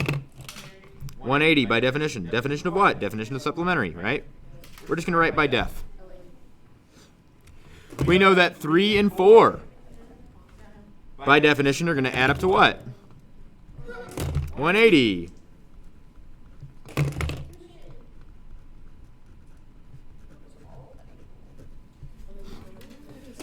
All right, so check it out. If 1 and 2 add up to 180 and 3 and 4 add up to 180, don't 1 and 2 equal 3 and 4? Yes, they do. So by subs, measure of angle 1 plus the measure of angle 2 plus the measure of angle 3 plus the measure of angle 4 equals 180. Whoops, sorry, that's wrong. They equal each other. I zoned out. By subs. Right, they equal each other. Good? Awesome. All right, now 2 is the same thing as 3, so I'm going to rewrite this. But instead of writing angle 3, I'm going to write angle 2.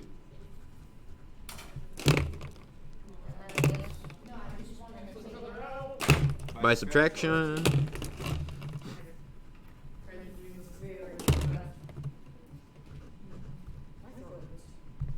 Then we're going to subtract subs.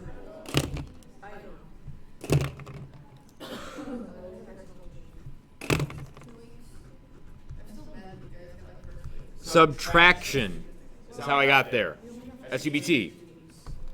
Which means angle 1 is congruent to angle 4.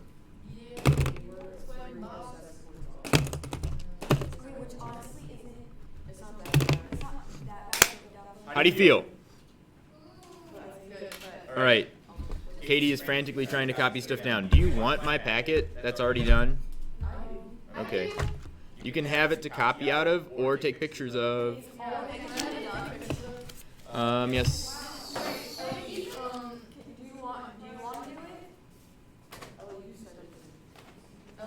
I have another one somewhere.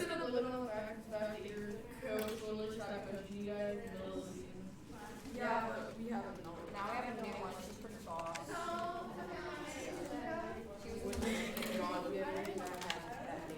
I think this one's filled out as well. I could be wrong.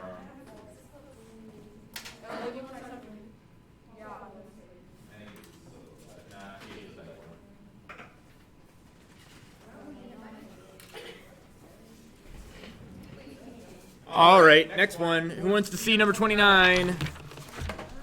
You want it written out? I didn't write it out in class. Do you want me to write it out? No? You wouldn't mind?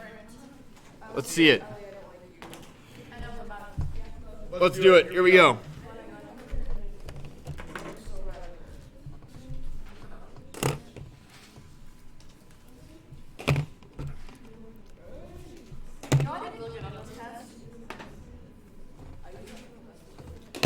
All right, so we want to prove that 1 and 4 are the same and 2 and 3 are the same. And on the way, we're going to do some supplementary stuff too. So, angle 1 and angle 4, angle 1 and angle 2 are supplementary by what? This is what's given to us, right? Angle 1 and angle 2 are supplementary because why? Is this given? The diagram? Yeah. Yep. So you literally just have to write it given by the diagram. And then Yep. And if you don't?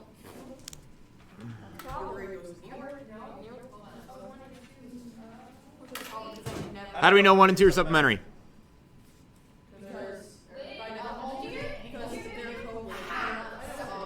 Linear pair theorem.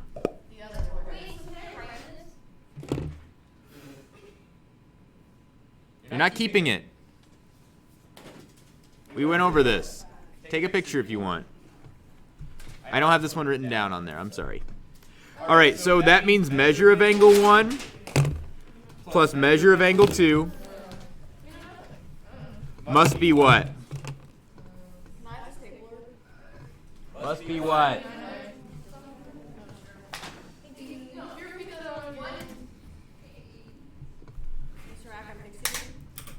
Definition. Great.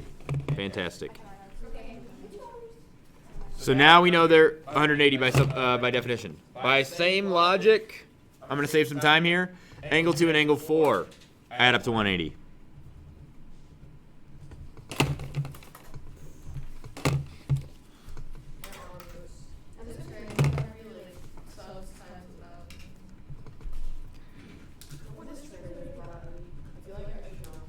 Same dumb logic.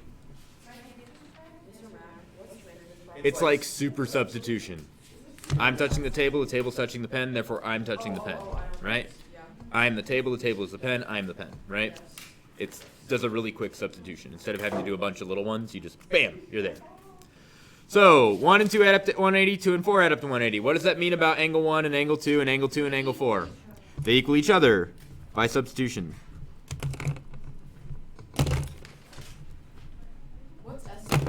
Same dumb logic. Wait, is that an actual? That's my thing. What is it actually? There's a thing that you can write that just saves you the time. It's by similar logic, is what you say. Oh. That was by substitution. Now by subtraction, I've proved that measure of angle 1 equals measure of angle 4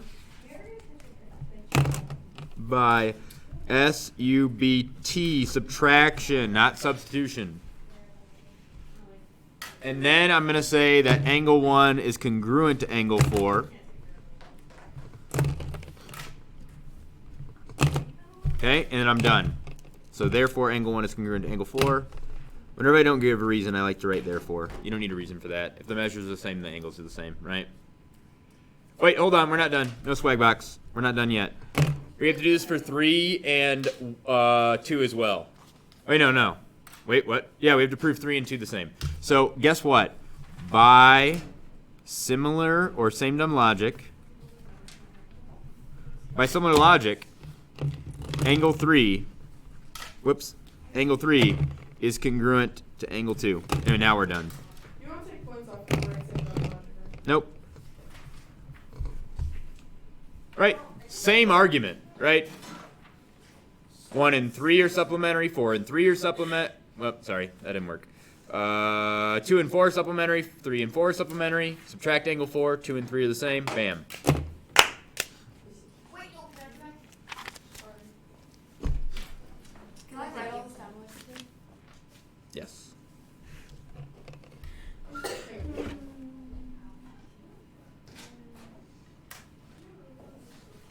Is that pink or red? Red.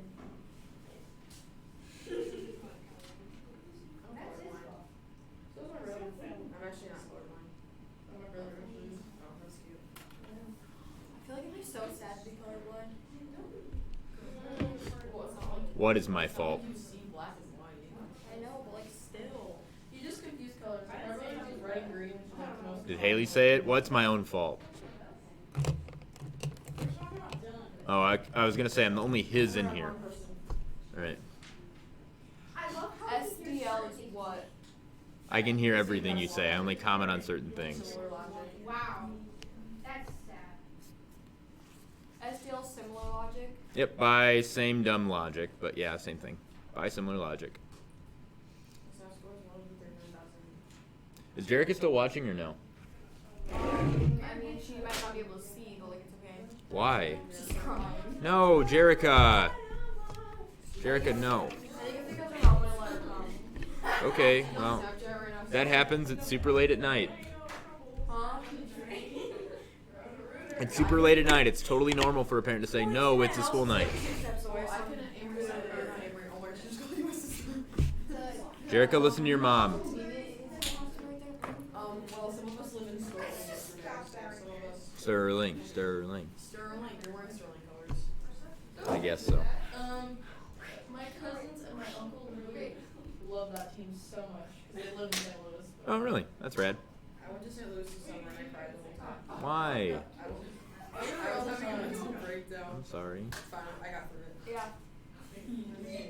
I have a picture of You were there for the whole thing? Support? Not like with her, but like she was not there.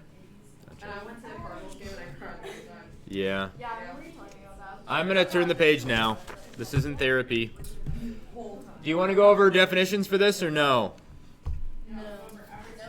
Yes. Thank God. We are finally skipping one. All right. Oh, What about 31 through 34? I don't want that. That's fine. Can we do? Feeling good? Can we skip to 43? That's my uncle and both my sister No, parents. actually. Wow. That was taken a long time ago, huh? Uh-huh. They're both 20, 21, 26. Yeah, it was like taken in the 2000s, right? That looks like the 2000s jersey. Sister Mac. Yeah. Katie says hi. Katie? Like Chatty Cathy? Oh, yeah, I only have 2 Katies and other Katies here. Yeah. Well, not her, but Right. Katie, the inferior way of spelling. I guess. They got to see it like the them got the cup in like person. And, yeah. I don't That's know. rad. I was going to buy memorabilia from the Cup Run, but then I couldn't because I had no money. All right. I was so excited to do it because I won $6,000. Did I tell you that? Yes. Yeah, I bet on St. Louis to win back when they were in last place in December. Like, I just did, right? I saw the odds were ridiculous, and I was like, I've been saying for years they'd win the Cup this year. I knew they would based on their prospects and their talent and everything. I was like, no, this is the year, right? And I was like, even though they're in last place, they're a lot better than what they are. So even if I put a little bit of money down, I'd win a ton if they won. Long shot, right? But I do that. I also saw it Boston had really good odds, and I was like, that's ridiculous. Boston's amazing. How do they have bad odds? So I put money on them. A couple months later, actually a lot of months later in June when the final happened, who's in the final? The Blues and Boston. So both teams I bet on were in the final. Now I hope the Blues would win for sentimental reasons. Also I put more money on them. Also their odds were way better, so if they won I'd win a lot of money, right? And they did, and I won $6,000. And if I had not won that money, I would not have been able to afford to come out here and live here and have this job. But you're still not affording it. I can't, no. I used all my savings and everything to make sure I could make it to my next paycheck, which is in the beginning of September of the school year, right? And so I used all that money plus all my savings to make sure I could make it to then, and then I have nothing, absolutely nothing left. So, Are we yeah. allowed to start a GoFundMe? No, you are not. It's basically a majority of proofs and then. I have a crazy last 10-year story. What? Is this majority of proofs and then dilations and then some of the midpoint? Yeah, why? Okay. Matt, join the Sterling Municipal Band. $15 an hour. Really? Yeah. That'd be rad. You get paid for that? Go in there and blow people's mind. All right. Anybody just need to see 43 or 44? 43? All right. What about 45 through 54? I'm going set by set, okay? It's fair. What about 55? No. You don't need to know how to prove that? I want to see it. Yes. Okay. In real time, here we go. This is a tough one. Okay? So we're trying to prove that measure 6 is 160. Angle 6 is 160. Okay? So here we go. That's not going to work well. Okay. All right. So here we go. This angle right here is the same as angle 5. I'm going to walk you through my idea and then I'm going to write it, okay? So 1 and 5 are the same by cap, yeah? 5 and 13 are the same by cap, which means by substitution, 1 is 13. Which means by substitution, 13 is 2y plus 8. 13 and 14 are supplementary by linear pair theorem, which means they add up to 180. So by substitution, 2y plus 8 plus 30y minus 20 equals 180, right? Do you have to write all this out instead? I will, yes. Okay, this is a beast. So hold on. After I solve, I get y equals 6. So by substitution, this is going to be 160. And then by cap, they're congruent, which means 6 is 160. Okay? Here we go. Given. What am I given in this problem? Angle 1 is 2y plus 8. Yes, I need to write that. So measure of angle 1 equals 2y plus 8. What else am I given? Wait, the Angle 14 is 30y minus 20. What else am I given? do you write the M and N are Yep. P and Q are parallel. And M is parallel to N. So that's all important. So given all that, ready? Here we go. Angle 1 is congruent to angle 5 by what? Why are they congruent? Cap, thank you very much. Which wouldn't be possible without these being parallel, which is why we have to state that. Then I'm going to say that angle 5 is congruent to angle 13 by cap. Then I'm going to say angle 1 is congruent to angle 13 by substitution. Can we do this multiple ways or can we There are multiple ways to do it. Yeah, you could have gone around this side. You could use alternate interior angles. Ooh. See, we learned them, but we never really used them in a proof. Would it cut out time? Yeah, because then 1 would be the same as 3 by no, it wouldn't really save that much time. We're just gonna go with this. All right, so 1 is 13 by subs. Then we're gonna use substitution again to substitute their values. So 2y plus 8 equals 13, right? Measure of angle 13 by subs. Do you see how I substituted 2y plus 8 for angle 1? And we can do that because we know 2y plus 8 is 1. We were given that, right? So now we know 13 is 2y plus 8. That was part 1. Ready for part 2? We know angle 13 is supplementary. Let's write angle 13 and angle 14. This will save writing. Angle 14 are supplementary by linear pair theorem, which means measure of angle 13 plus the measure of angle 14 equals 180 by what? By what? How do we know they add up to 180?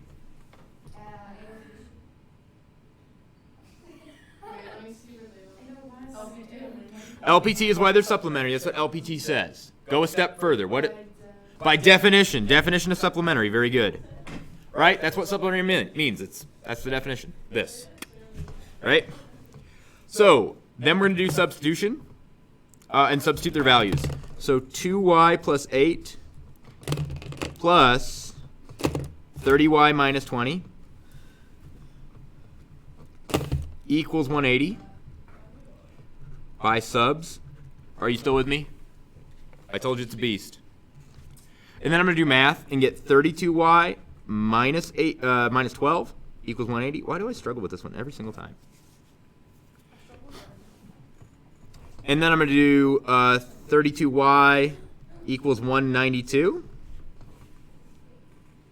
And that means y is, what's that going to be? Is it going to be 6? Yep, it is. Y is 6. Because 30 times 6 is 180. 2 times 6 is 12. That makes 192. So we're not done. We're going to take y as 6 and plug it in and get for angle 14 and find out what measure of angle 14 is. So measure of angle 14 equals 30y minus 20. By substitution, measure of angle 14 is going to equal all this crap, right?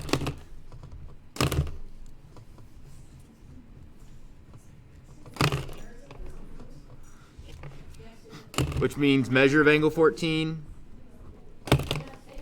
equals 180 minus 20. Which means measure of angle 14 equals 160. How do you feel about that? Now we're going to bring it home and say angle 14 is 6 because cap, and then we switch out their values, right? So I'm going to write that here. Angle 14 is congruent to angle 6 by cap. So 160 equals measure of angle 6 by substitution. Swag box. Ooh, good point. They wanted angle 6 first, didn't they? That's nice. Good call. By symmetry. Measure of angle 6. That was amazing, McKenna. Well done. Equals 160. Now swag box. Wait, tomorrow's like review for the final. Is that geometry? The review, no, that'll be algebra after school. During class, by the way, tomorrow, all we're doing is giving you free time to study, and I'm meeting with you up here to talk about your portfolios, which I've totally looked at between now and then. Yeah. So, do you like SpongeBob, or is that not a thing? What? The only thing funnier than 24 is 25. Yes. Write that down, write that down, write that down. Yeah. Remember what Grandpa SquarePants said. Never chase after a bus, especially one going up at a 90-degree angle. Well, You I told chased me after a to, like, be quiet because it's a SpongeBob joke. You didn't get it. It was a joke. I knew you were joking, and I said be quiet because I knew about that. No, you said don't ever say that again. Exactly. Why? What did you say? I don't remember. I don't remember the instance, but it probably was a joke. I don't know. I probably wasn't angry. Have I ever actually been angry? Only when our class chooses bad words that are not allowed. Oh yeah, certain words that are not allowed. Yeah, and then I get pissed, right? I see bad words. Racial slurs and disparaging other classes of people is not cool. I don't see it. At least it's harassing. I'm gonna figure it out. We're done. Want to see 56 or no? No. That's how. Can you prove it? I hate the I'd like to see Corresponding, I'm 56. linear pair, solve for x, linear pair, solve for y. Good. I hate the ones like 57? so confused. If we do this, Want to see it or no? yes, I do. I don't like it. So almost over. Here's the logic. Oh my gosh. I like to piss you off. Yeah. Cap. Vertical. Solve for x because they equal each other. It's 10. Good, we found 10. Now we're going to prove that y is 25. When I plug that in by substitution, I find that that's 30. So I say all those add up because interior angles of a triangle add up to 180. To 180. Then I solve and find out y is 25. So let's write it. The given is just this thing, right? Given that. We know that, oh yeah, I didn't label any of these angles. That sucks. All right, let's label them. Let's put an A there and a B here and then a C here. No, I extended that out, and a D there, and let's make this E. Let's make that F. Yeah, that looks good. Okay, so, oh yeah, that's B. Yep, we're good. So angle AFB is congruent to angle DBC. How do I know that? By cap. Angle DBC is congruent to angle FBE. Nope. By vertical angles, yeah? Now let's substitute values. So by substitution, 3x equals 5x minus 20.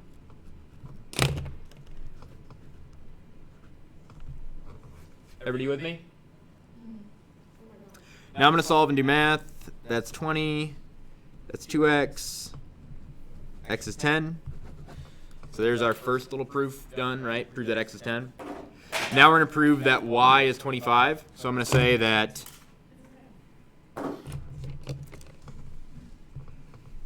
angle BFE, measure of angle BFE, plus the measure of angle FEB, I'm going to make that pink,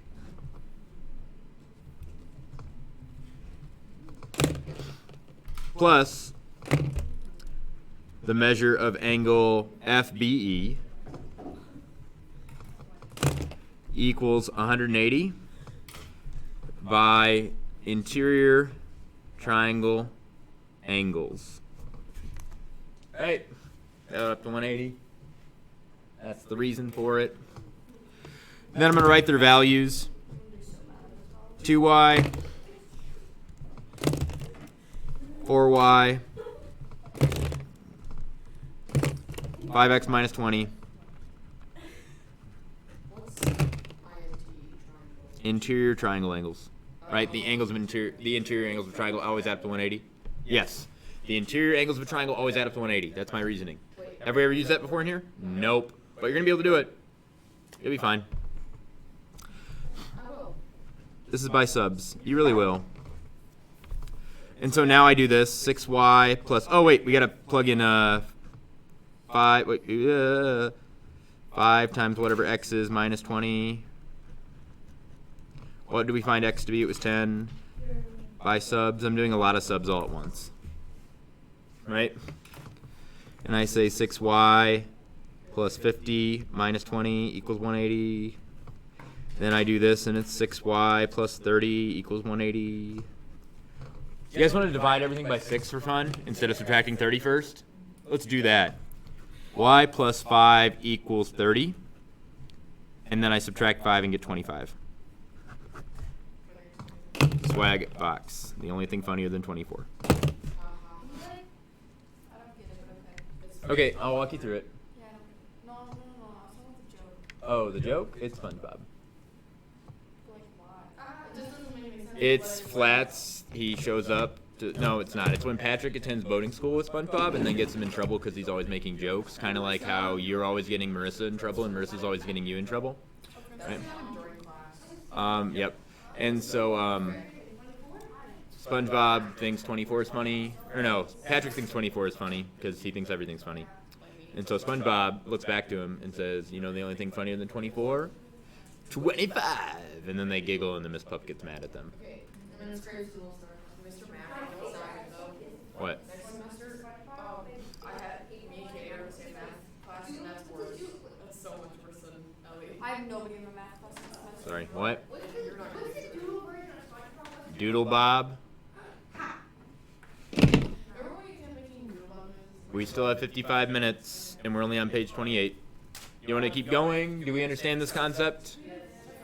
Okay, moving on. You need to see 58 or no? No. Okay. No. 59. Yes. What is slope? Rise over run. Delta x or delta y over delta x. Y2 minus y1. X2 minus x1. Can you write that? Yes. Have a little The change. Yep, change. Change in y over change in x. How much it changes, right?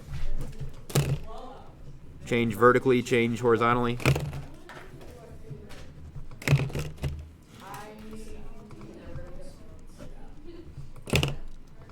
Change in y over change in x.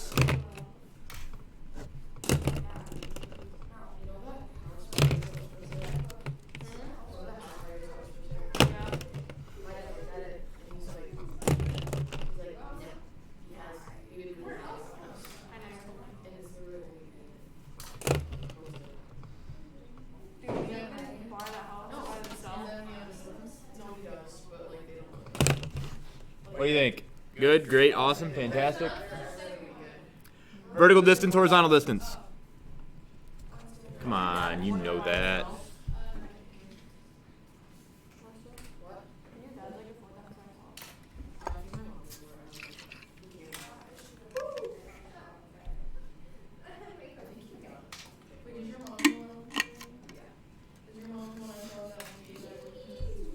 Straight up hand sanitizer.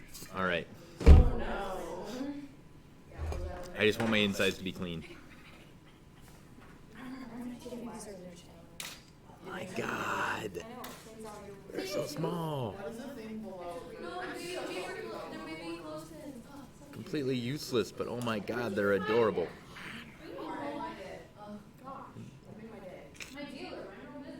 That's right, she's got a baby paperclip dealer. There's a paperclip mill not far from here, and they breed these babies. They're malformed and their genetics are terrible, but it's what the people want. I know, but I'm comparing it to like Chihuahuas. What? explain those. I thought you were talking about the bin. I was. No, I thought she was talking about the Oh, bin. how do you explain those? Well, when two clothespins really love each other, right? Change. Change in y over change in x. Delta is the Greek symbol for change. It's also the Greek letter for D. Yeah, right? How much we changed vertically versus how much we changed horizontally, that's the slope, right? How much we go up over how much we go over. Yeah, no problem. They're adorable. Did you steal these from some? No, I want to ask. I have a question. I can't put up with that. What? Took me a long time.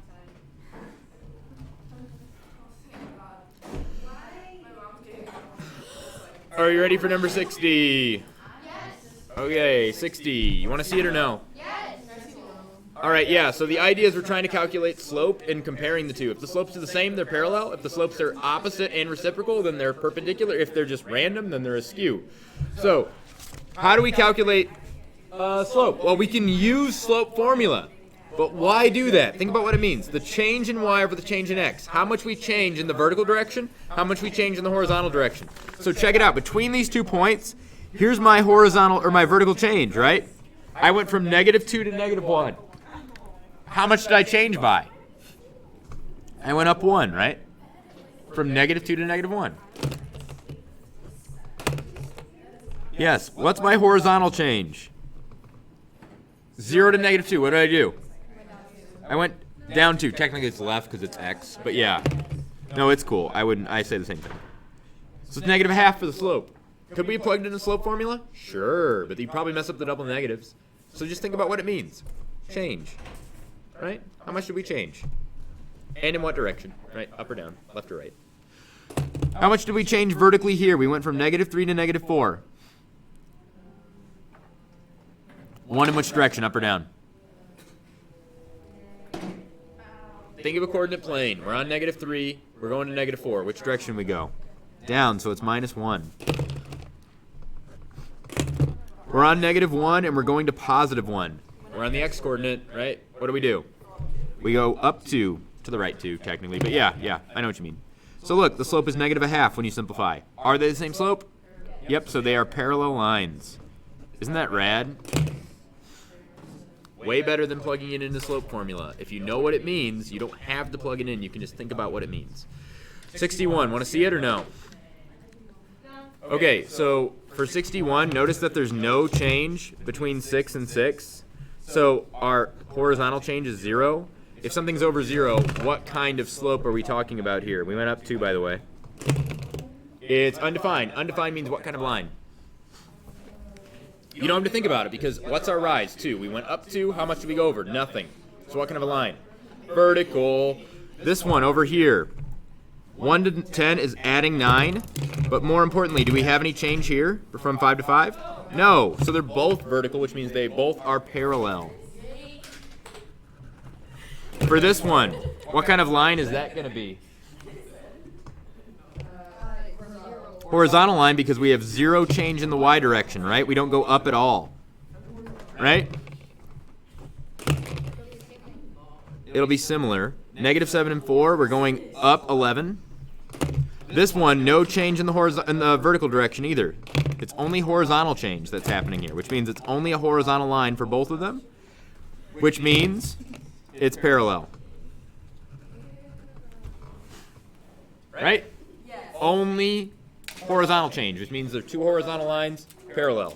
Only vertical change, so they're both vertical, which means they are parallel. Remember, perpendicular, you flip and negate the slope.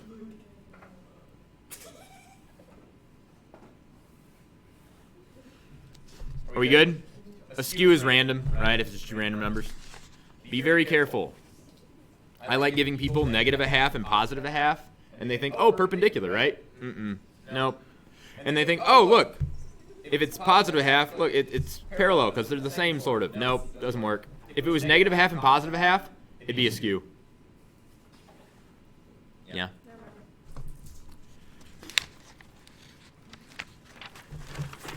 $65. Want to see it? I want to see like every single one of these because I don't know. All right, so these are really simple once you get them, and they're impossible if you don't. So let me show you, and then you'll feel like a god, all right? And not the kind that poops in the pool. All right, so we want a line that's parallel to this and goes to this point. Parallel lines have what kind of slope? The same slope. So our line is going to have the same slope as this one. So it's going to be 3/4 for the slope. But the y-intercept's going to be different. It's going to be the y-intercept that makes it go through -4, 6. Right? So think about it. Here's the idea. Here's -4, 6. 1, 2, 3, 4. 1, 2, 3, 4, 5, 6. We know our slope is up 3/4. So we want to make sure our y-intercept's set, so when we go up 3/4, it sets the right angle and goes through here. If our y-intercept's down here and we go up 3/4, is it going to go through there? Right? It won't. So we need to find the y-intercept that makes it go through that point. How do we make sure a line goes through a point? Well, we make sure that the point is a solution to the equation. Right? That's what a line is. It's all the possible solutions to your equation. So when we plug in -4, we should get 6 for y, and that'll make sure it goes through that point. So what does b have to be to make sure that when we plug in -4 here and we do a bunch of math, that 6 does pop out when all is said and done? Can you restate all of that? Yes. So we want to make sure that our y-intercept, the b value, is set high enough so that when we do our slope, it goes through here. If we set it too low, right, it's not going to go through the point. So we have to figure out what that y-intercept is. Now remember, to make sure a point goes through your line, what that means is that point exists on your line, meaning that it is in a solution to your equation, right? If I draw a line, that includes all the points that are a solution to its equation, right? So if I want -4, 6 to be on it, it needs to be a solution to my equation. So -4 should get me 6. If it doesn't, then -4, 6 isn't on my line, right? So I need to figure out what b has to be so that when I put negative 4 here and do a bunch of math, and I add b to it, I get 6 for y. Right? I'm trying to figure out what this has to be to make this all work out. Right? So I'm going to plug it in and find out what b has to be to make it work out. Right? Plug in 6 for y. Plug in negative 4 for x.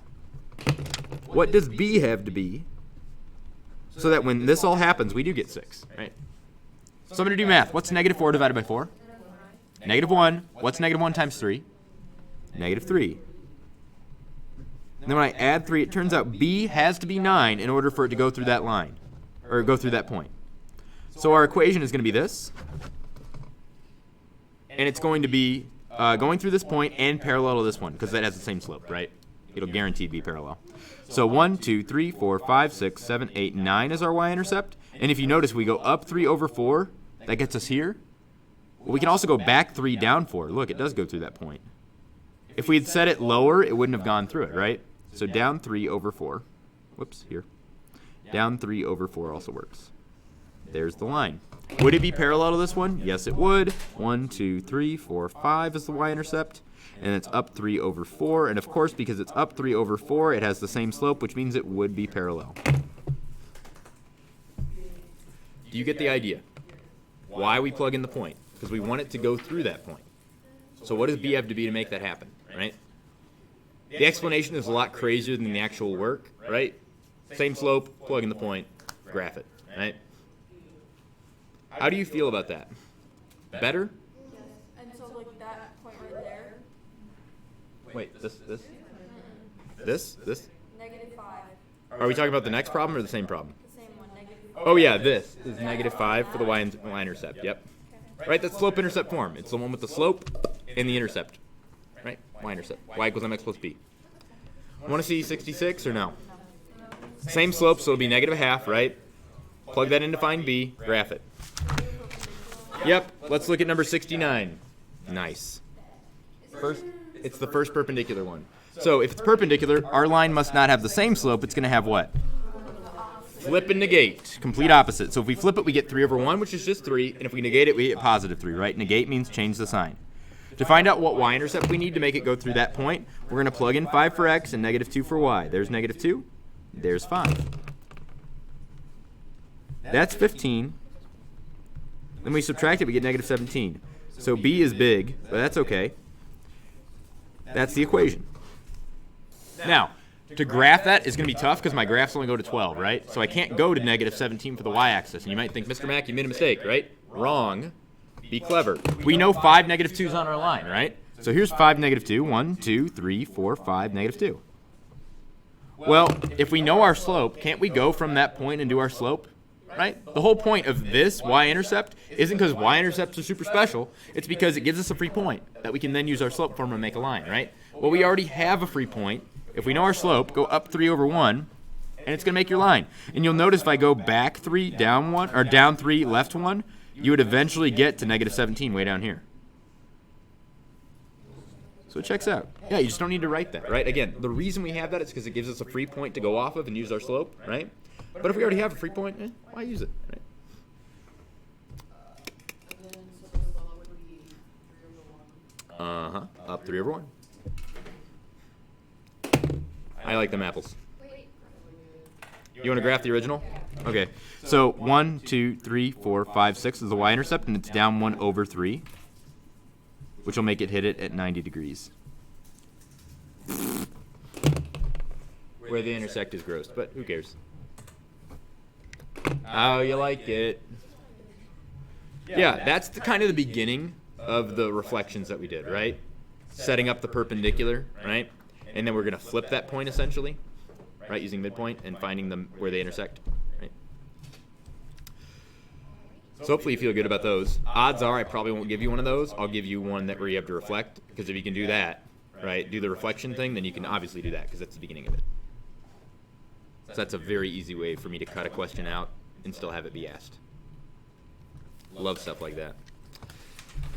Moving on. Let's take a look at number 71 or 7. Let's do 70. I don't like either of these. I'd prefer a better one. Do I have a better one? Yes, I do. Let's look at number 68. Okay. It says original line is y equals -2. I'm going to graph that first just so you can see what that looks like. Y equals -2 is here, right? Because that's -2 on the y-axis. What that really means, it's every point. Remember, an equation, when you graph it as a line, the line represents every possible point that makes this true. So we want every point where y is -2, right? Well, 0, -2, 1, -2, 2, -2, 3, -2, all have -2 for y. So here's the line where y is always -2. We want a line that's parallel to that, so it's going to be another horizontal line. And we want it to go through -1, 8. 1, 2, 3, 4, 5, 6, 7, 8. So we want it to go through that point. Well, I can sketch that very easily, right? I don't have to do any math to figure that out. The question is, what is that line's equation? Well, it's every point where y is -8. Because we have 0, -8, 1, -8, 2, -8, 3, -8. So y equals -8 is the equation. Done. If you know what it means, it's super easy. I love putting these on tests. But if you don't know what it means, no way you're going to figure that out, right? I give this to calc students, and they have no idea how to graph that thing. They have no idea, because they think, oh, wait, is -2 the slope? Right? Because that's all they know is how to follow steps. But if you had me as a teacher, it makes total sense, right? Y is -2. It's all the points where -2 is y. This is all the points where -8 is y. Let's take a look at 71. 71 is perpendicular. So again, I'm going to graph y equals 6. Y equals 6 is here. 1, 2, 3, 4, 5, 6. Here's the line where y is always 6, because it's 0, 6, 1, 6, 2, 6, 3, 6, 4, 6, etc. All on there, right? We want something that's perpendicular and goes through 0, 0. There's 0, 0. If we want perpendicular, it's going to go this way. Now, what is the equation of that line? Well, it's either x equals 0 or y equals 0. Which is it? Because x is always 0. 0, 0, 0, 1, 0, 2, 0, 3, 0, 4. X is always 0. There is the equation. I love putting those out there. They're great. And it turns out perfectly horizontal and perfectly vertical lines are super useful in Desmos when you want to make like shapes and boxes and stuff. So it's really good to know this crap. Yeah. So the goal is to find what x is the goal is to find the y.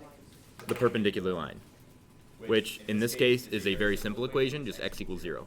Right? It has no slope because it's going vertical, right? It's undefined. So there's no way to write it as y equals mx plus b. It's just going to be x equals 0. This has 0 slope, so it's y equals 0x plus 6. Right? No slope, y-intercept 6. How you feel? Feel good about those? Yeah, okay. 73. We're now at the test we took last week. You want to see how to find whether these are parallel or not? Are you sure? Can we go over a couple? Yes. Literally, you with us? Yeah. Okay. So we want to figure out whether they're parallel or not. So we need to compare their slopes, quote unquote. So that's a rise of -2. Really, it's a fall, right? Because we're going down 2. And then we're going over 1, right? That's what the vector does. It's 1 to the right and then 2 down. Right? So that's its slope, basically, which is -2. U has a slope of -1 over 2. Again, doing the vertical part first and then the horizontal part in the bottom, right? Rise over run. So that's -0.5. A is 0 over 8. If it's 0 over 8, what direction is A pointing? Is it pointing horizontally or vertically? Just a fun question. Is it pointing horizontally or vertically if it's 0 over 8 for its slope? Horizontally, because it's 8 to the right and 0 up. Right? 8 to the right and 0 up. No vertical change. Yes, horizontal change. So it's horizontal. It's going 8 to the right. So that's 0 for a slope, right? It's flat, right? No slope, no steepness. This one right here, same thing. It's 0 over -3. So 0. They're both horizontal, which means they're going to be parallel, right? This one right here is 2 over -1, which means it's -2. They're going to be parallel as well. They're both going they're going 2. This one's going 2 up and 1 to the left, and this one's going 2 down and 1 to the right, which will end up being parallel, like this. D, bless ya, is -2 over -4. Do you always get angry when you sneeze? All right. So which ones are parallel? Well, it turns out that A is parallel to B, and C is parallel to V. These guys are close but not quite. Are they perpendicular? No, because they'd have to be flipped and negated. Are these two perpendicular? Yes, they are, because if you flip it and negate it, you get -2. That's fun. Did I ask you about that? No. I did ask you about magnitude, though. What is magnitude? That's how we calculate it. What is it? The distance of like Yeah, it's the distance, how long the vector is, right? So vectors have direction and magnitude, meaning they have a direction they're going in and a magnitude, a distance they're traveling, right? Direction and distance. That makes sense, right? So to calculate the magnitude is how long it is.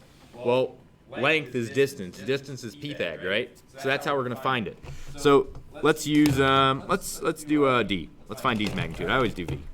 D's magnitude. So vector d, its magnitude is going to be -4 quantity squared plus -2 quantity squared, all rooted, because that's Pythag, which means it's 16 plus 4, all in the root, which means it's root 20 for its length. Now, because this has the same length as another vector, does that mean it's parallel? No, things can have the same length but be going in different directions. Parallel has to do with which direction they're pointing. How do we feel about finding the slope, comparing them to see which ones are parallel, and finding the distance, Pythag?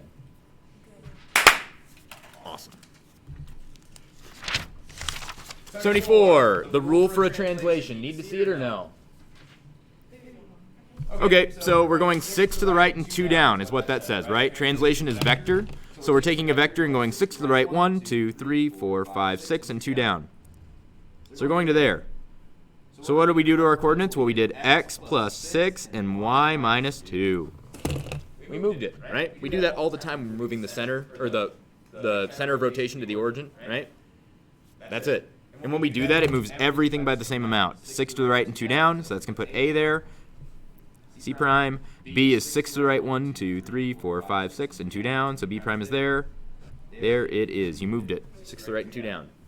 Or you can just take your coordinates and apply the rule, right? 0, 4, -2, -1, 5, -2, and look, that's what they would be. That's a translation. Super duper easy. If you know what you're doing, right? How you feel? Translations? Yeah. Okay, I just want to make sure. If you know what you're doing, it's super easy. If you don't, you're screwed, right? So let's talk. Okay. Nope. Translation number 75. Do we need to see that one? Probably not, right? Same thing. -5 to the x, -8 to the y. 76. Find the vector and then find its magnitude. What vector did we use? Well, we went from here to here, which means we went left 1, 2, 3, 4, and up 3. What's the magnitude? 4 squared, 3 squared. Add them together. Root them. 5. Right? Special right triangle. 4 squared, 3 squared. Pythag. That's the length. Yep. That's okay. So the magnitude would be 5 for this one. How? Nope, that's it. Again, if you know what you're doing, super easy. And if you don't, oh my god, it seems impossible, right? So help me help you. Good. Because Pythag is the length, right? So it's going to be 5 in length, because 3 squared and 4 squared added together is 25, then you root them, you get 5.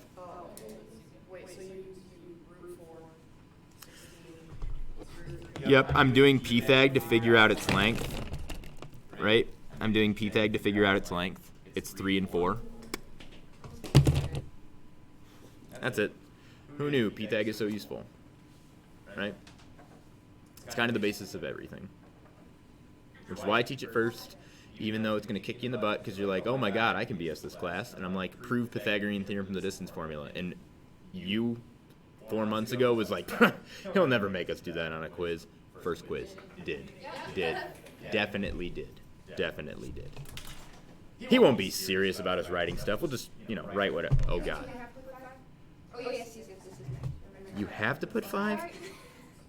I don't know what's happening for that. That's like asking, okay, so x is 2, but do we have to put that x is 2? Like, that's the answer. Like, do we have to write the answer to this problem? I mean, I guess you don't have to. Oh my god. Where's the... Okay, I don't want to ask. I'm just asking... what I want to ask, but I'm not asking, so don't answer this, is where the big paper clips that you're hiding are that are, like, being bred, forcibly bred, to make these things. Wow. Again, it's just like the Chihuahua market. Like, somebody was like, let's make them as small as possible and sell them to people, right? And now they have genetic deficiencies and they can't breed. Oh, no. Ah! Welcome to Mr. Max Puppet Show. Today, I should have a puppet show channel.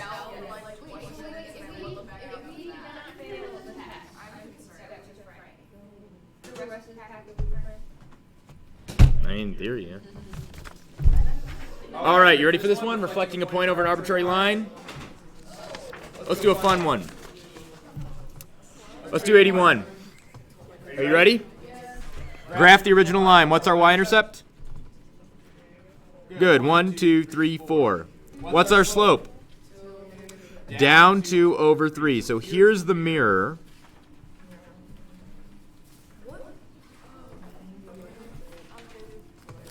Then we take out Saddam. It's a joke. Because I thought of, he's a ruler and I need a name for him, and I thought of like ruler, and then I said take out Saddam, and I was like, oh god, like take out Saddam, right? And then it sucked because I didn't mean to do that on purpose. Also, Saddam had nothing to do with 9/11. He was the dictator of Iraq that we put in because he was doing things we wanted him to do, and as soon as he started to do things that weren't what we wanted to do, then we decided to kill him and blame him for 9/11. Fun fact, who were the people that drove the plane in 9/11? Where were they from? Not that it matters, but where were they from? Saudi Arabia. Did we invade Saudi Arabia? No, we didn't. They're our best friends because they have tons of oil. Where did we invade? Iraq and Iran. Did they have anything to do with it? Nope. How long is the Iraq War? How long was the Iraq War?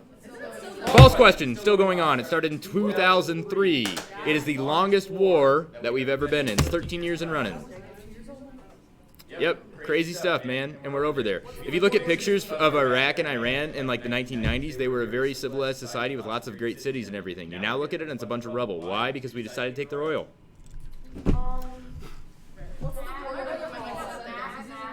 Isn't that messed up? What? Bill Wirtz? Yes, I do. Mm-hmm.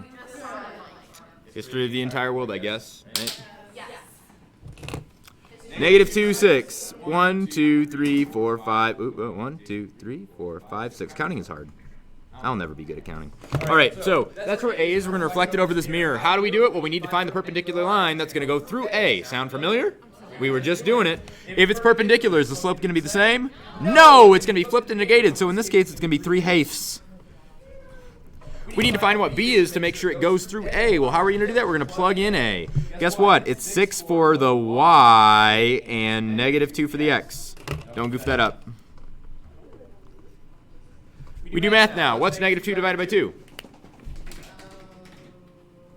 Negative 1 times 3 is negative 3. Very good. So it turns out B needs to be 9. Oh my god. Is this the same equation from earlier? I think it might be. I don't know what you said, but okay. 9 is here.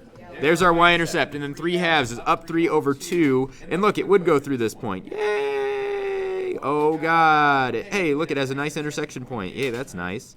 Will you get that tomorrow? Probably not. I mean, tomorrow, I mean in a couple days. Right?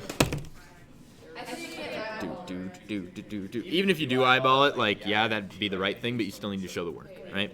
Because what if you can't eyeball it, which is pretty likely 2 lines won't intersect at a nice point. Like, pretty darn likely 2 random lines won't intersect at a nice point. In fact, for them to actually do that, it either has to be an act of someone making that happen, or you just have to get unbelievably lucky, because most numbers are irrational. Woo! Okay, so now we're going to figure out where they intersect. Yeah, you can eyeball it, but again, show your work. Now, y equals all this crap, which means we can substitute it for y down here, yeah? And when we do that, we're going to find out where they share an x, meaning where they equal, right? Share an x. Man, isn't it embarrassing when you find out you share an x with somebody? Yikes. Been there, done that, right? Okay, so this one. Let's solve. We're going to add 4 to this side and get 13. We're going, oh, God, let's do it the other way. Nope, we're just going to subtract double negatives. It's fine, it's fine, it's fine, it's fine, it's fine. We're going to subtract 3/2 x to this side, right, by moving it over. What do we need to put those together? Tommy Denamis, that's right. So this is going to be 13. That's the joke. That's the joke. Okay, so we're going to make that a 6. Yeah, we're on 81. We're going to make that a 6. 3 times what gets us 6? 2. So we have to multiply the top by 2. All right, gets us negative 4. 2 times what gets us 6? 3. So we multiply the top by 3, and it gets us 9. Why do we have to multiply the top and the bottom by the same number? Because we're not allowed to change the problem by just multiplying by the bottom. If we multiply by the top and the bottom by the same number, we multiply by 3 over 3, for instance. 3 over 3 is the same thing as 1, and multiplying by 1 doesn't change the problem.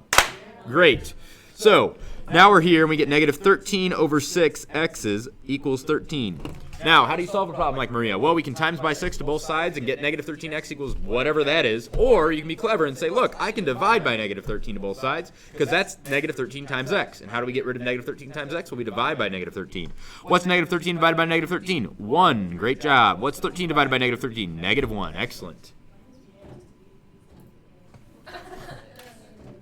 That's negative 13 times x, right, divided by 6. So I decided to get rid of the times part first by dividing. When I divide by negative 13, I get 1. When I divide by negative 13, I get negative 1. Yeah, of course. It's algebra. Good? Okay, how do I get rid of divides by 6?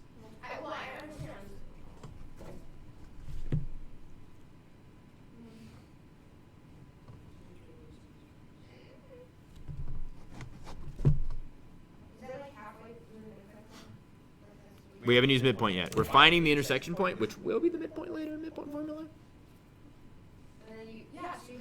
Yep, so now we're going to plug in negative 6 to either equation and find out what it is for y. Well, let's plug it into this one, because I can see it on the screen. So what's negative 6 divided by 2?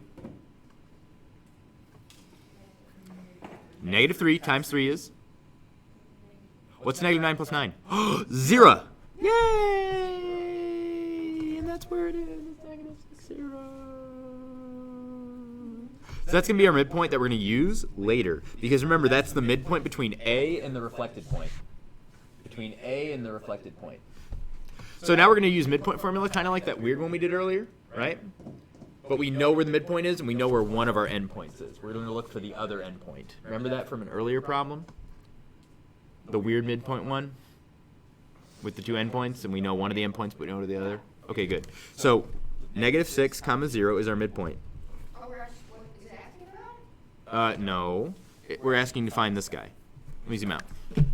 So we know one of our endpoints, and we know halfway, which is the midpoint, right? We're trying to find the other endpoint, because that's the reflected. Yeah, so this is midpoint. And then that's going to equal our midpoint formula, which is average of the x's, average of the y's. There's 2 for this one. Now we know one of our endpoints. It's A. So I'm going to plug that in. Negative 2 and 6. Do I know my other one? Nope. So I'm going to call that x2 and y2. So when does the m times, what is that then? Is that just a, like, M times x2? yeah, and then, Oh, lowercase m. Oh, that's what you're thinking of, aren't you? You're thinking of section formula, aren't you? what is that? Did I do that? mx2 plus nx1 over m plus n? Is that what you're thinking about? Because I can't think of m times anything else. Well, we did it before when we had Y equals mx plus b? No, when you no, when you do the endpoint and then point, you put the m, you put the midpoint to the thing with equation and as well as x2 then. Yes, it's the exact same thing as that. We're just combining all these things at once. So that problem is the back end of this problem. But aren't you? But In that problem, they gave us an endpoint and a midpoint and wanted us to find the other endpoint, right? Same thing. Better? Wait, so how was that? Oh, no. So do we see how we know one of our endpoints and we know the midpoint from earlier? That was the intersection point, right? Now we're going to solve for this guy, and that's going to be our reflection point. Okay? Wait, how is it the midpoint? Like the where it intersects? Yeah, where it intersects will be the midpoint because we know reflections have the same distance on both sides, right? Yes. We're using that logic to be able to find where the reflection would be. so then if we, it's asking if we need to find a midpoint, you stop at negative 6, 0. Yeah. I'm just confused because a learner has like find the other endpoint. So like, oh. The other endpoint is the reflection point. So when I say reflect this point across, Okay. we're using that thing we learned earlier to find the reflection because we know it has to be same on both sides. So now I'm going to solve for x2 and y2, which is going to be the point, or the coordinates of our reflected point. So let's do this in our heads to save on time. We have x2 minus 2 here over 2. So how do I get rid of divides by 2? So I make negative 6a, negative 12. Then I'm going to add 2 to get rid of this. What's negative 12 plus 2? Negative 10. So x2 is negative 10. So that means a prime is going to be at negative 10 something. Let's solve this one. What's 2 times 0? Minus 6. So negative 10, negative 6 should be where the reflected point ends up. Let's check. Negative 10, 1, 2, 3, 4, 5, 6, 7, 8, 9, 10, negative 6. It's a lot easier to read for me. The brightness makes it harder to see for you guys. Oh, got it. She was asking that. Okay. How do you like them apples? Here's the deal. This is a lot, but the first half of this is that problem from earlier, right? Find the perpendicular equation. Then it's set them equal and solve, which is kind of weird, right? And then it's the last bit of this is that midpoint problem we had, right? So find your perpendicular, find where they intersect, flip it using midpoint formula. How we feel.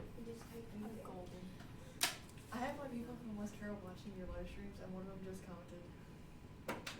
What was their comment? It says hi, Kenny. Hi, Kenny. Oh, that's you. Yeah. Oh, hi, Kate Smith.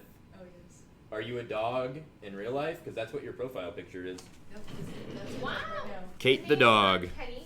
This math isn't for dogs, but you know what? We accept all kinds here. We are body positive. What?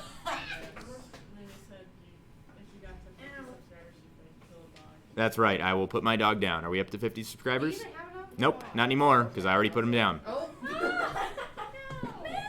He had He cancer. is 66 subscribers. My dog had cancer. His name was Sam. I love that dog. He was a large red golden retriever. We rescued him from Hurricane Katrina. We found him on a farm.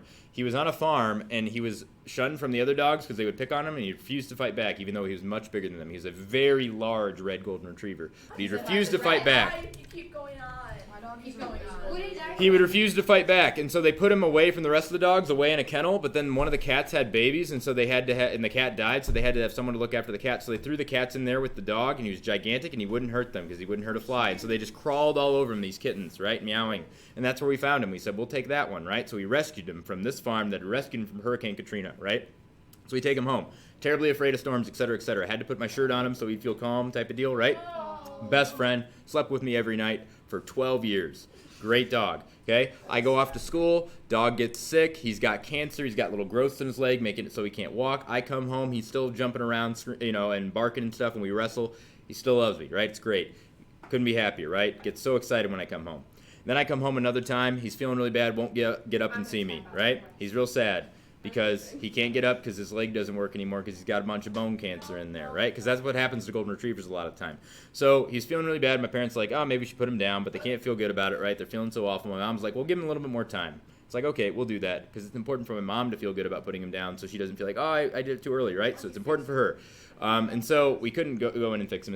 It's impossible. He would die. So what I did was I stayed home for a week with my grandmother who had newly been diagnosed with dementia that should have been diagnosed a long time ago, and I stayed home for an entire week with her and this dog. What I did is I poured Gatorade and Sweet Tarts into his bowl. He couldn't even open his mouth because of the cancer, and so I would spoon feed him this Gatorade/Sweet Tart mixture that would give him nutrients, right, to try and keep him alive and make his life better. I did this by hand for 7 days. At the end of 7 days, I got home because I had to go to work, and I came back, and he jumped up and wrestled with me and howled because he had energy again for the first time, and it was great. And we bought him a little more time, and then 3 days later we had to put him down because it went away.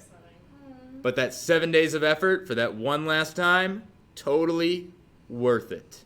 Don't do that. Well, Massive. I have one retriever, so that's not her.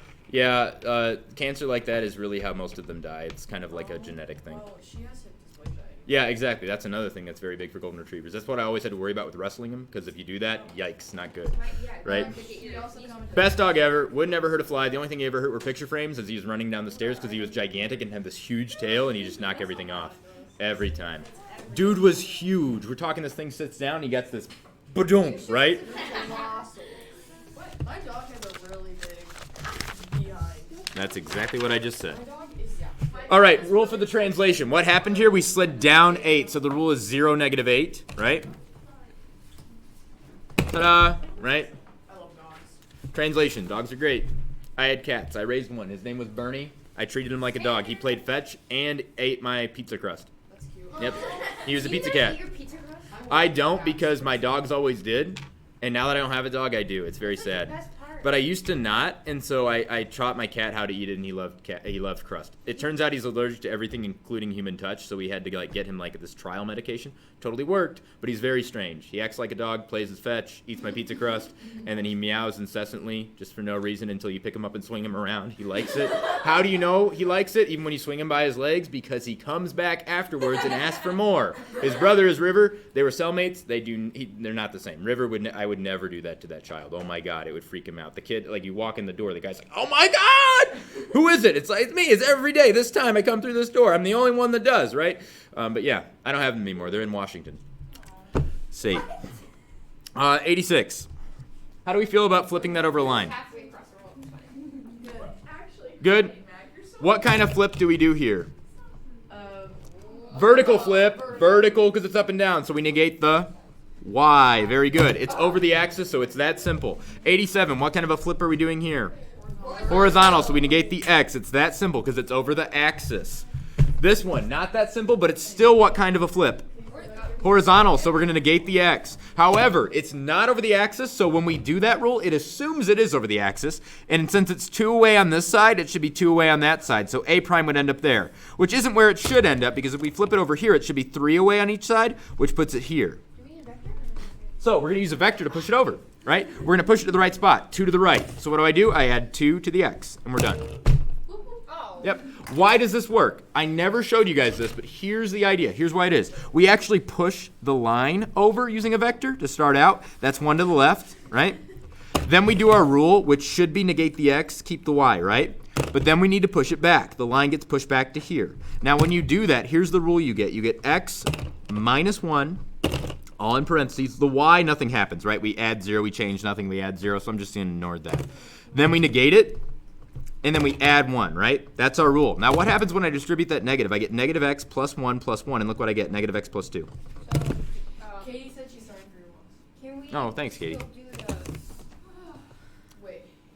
bracket crap in less simplified version of that? You could just do this. Oh. Yeah, I don't need to see that. I never showed you that, but that's why it is. Can I still keep on doing that? Yeah, sure, why not? I like the idea. Wait, hang on. So, I love so you're it. subtracting that. So, oh, never mind. I pushed it, did the rule, and pushed it back. Lord, It works. Oh, that vine. Yep. fine, yeah. Yeah, I know that vine. Yeah, Wait, I know all okay, vines. Slime into who? There it says X minus that. Oh no, it doesn't. Sorry. I swear to God. I don't know why it's- You know what? It's okay. It's all right. Bus and just like- Guys, we have 10 minutes. Oh God, don't say that. All right, ready? What? Moving on. You're not ready? Oh, no. You put the pin. Don't do that. You're so hot. What about dilation? Sit down. 1-0. Going nowhere. Why is there a Smarties freaking cracker here? Just a minute. What? Oh, I can't stop crying. You still there, Mac? Mac. Can I take this? Mac. Need Mountain Dew. Okay. Mac, did you store some of your weird powder in here? Dilation. Can I go now? Wait, nope, we can't. I mean, oh wait, what's that thing right there? What thing? This thing? This thing? I don't know. No. Thing next in between B and C. That's a vector. Oh. Pushing it over. That's my idea. Okay, I'm done. Thank you. Okay. Next, 89 through 91. Rotations about the origin. I swear to God, do not use the L's. Those were to illustrate why the rule is the rule. What's the rule for 180 degree about the origin? It's negative X, negative Y. Why? Because when you do the L's, they go like this, right? The horizontal stays horizontal, the vertical stays vertical, so X and Y don't switch. This switches sides, so it's going from positive to negative. It's going from positive to negative, so it's negate both. I'm not going to answer that question when we get to it because it's going to ask to explain it. I just did. Okay? You need to write it. 90 degrees clockwise. Y and X do switch. Why? Because we go from here to here. See how what once was horizontal becomes vertical, and what once was vertical becomes horizontal? So x and y switch. Which one do we negate? Well, that's double plus, right? Because it's going to the right and up. Now it's going down and to the right. So one switches. What one switches? It's this one. The second one. And you might think why? No, look, x used to be this. It's still x, but it's now in the y spot. Oh. Better? Awesome. Same rule for number 90. What I would do is I'd take that rule and apply it to those coordinates, do it over here, and then graph them. Way faster than L's. But why do I show you the L's? So you understand where the rule comes from. So you're not just guessing randomly. Because then we get to dilations by an arbitrary point or rotations by an arbitrary point, and you're screwed, right? So let's move on. Are we ready? Yes. Ready, Yeti? Okay. Oh, wait. I don't have all this written down in the other packet, so I can't just give it to you. It's okay. Don't worry. Next one, arbitrary point rotation. So first we got to push it to the origin. Let's look at number 94. Let's push it to the origin. So it looks like we're going 1 to the left and 3 down. Again, we do the left and right direction first because x comes before y. 1 to left and 3 down. Then we apply our rule. What's 90 degrees clockwise rule? Well, it's flip the y and the x, and we're going clockwise, so we negate the second one. Good? Then we slide it back. Why did I do that in red? I never do that in red. That's 1, that's 3. So what's the rule? We're going to x minus 1, y minus 3. And then we're going to flip those, right? So I need to rewrite it.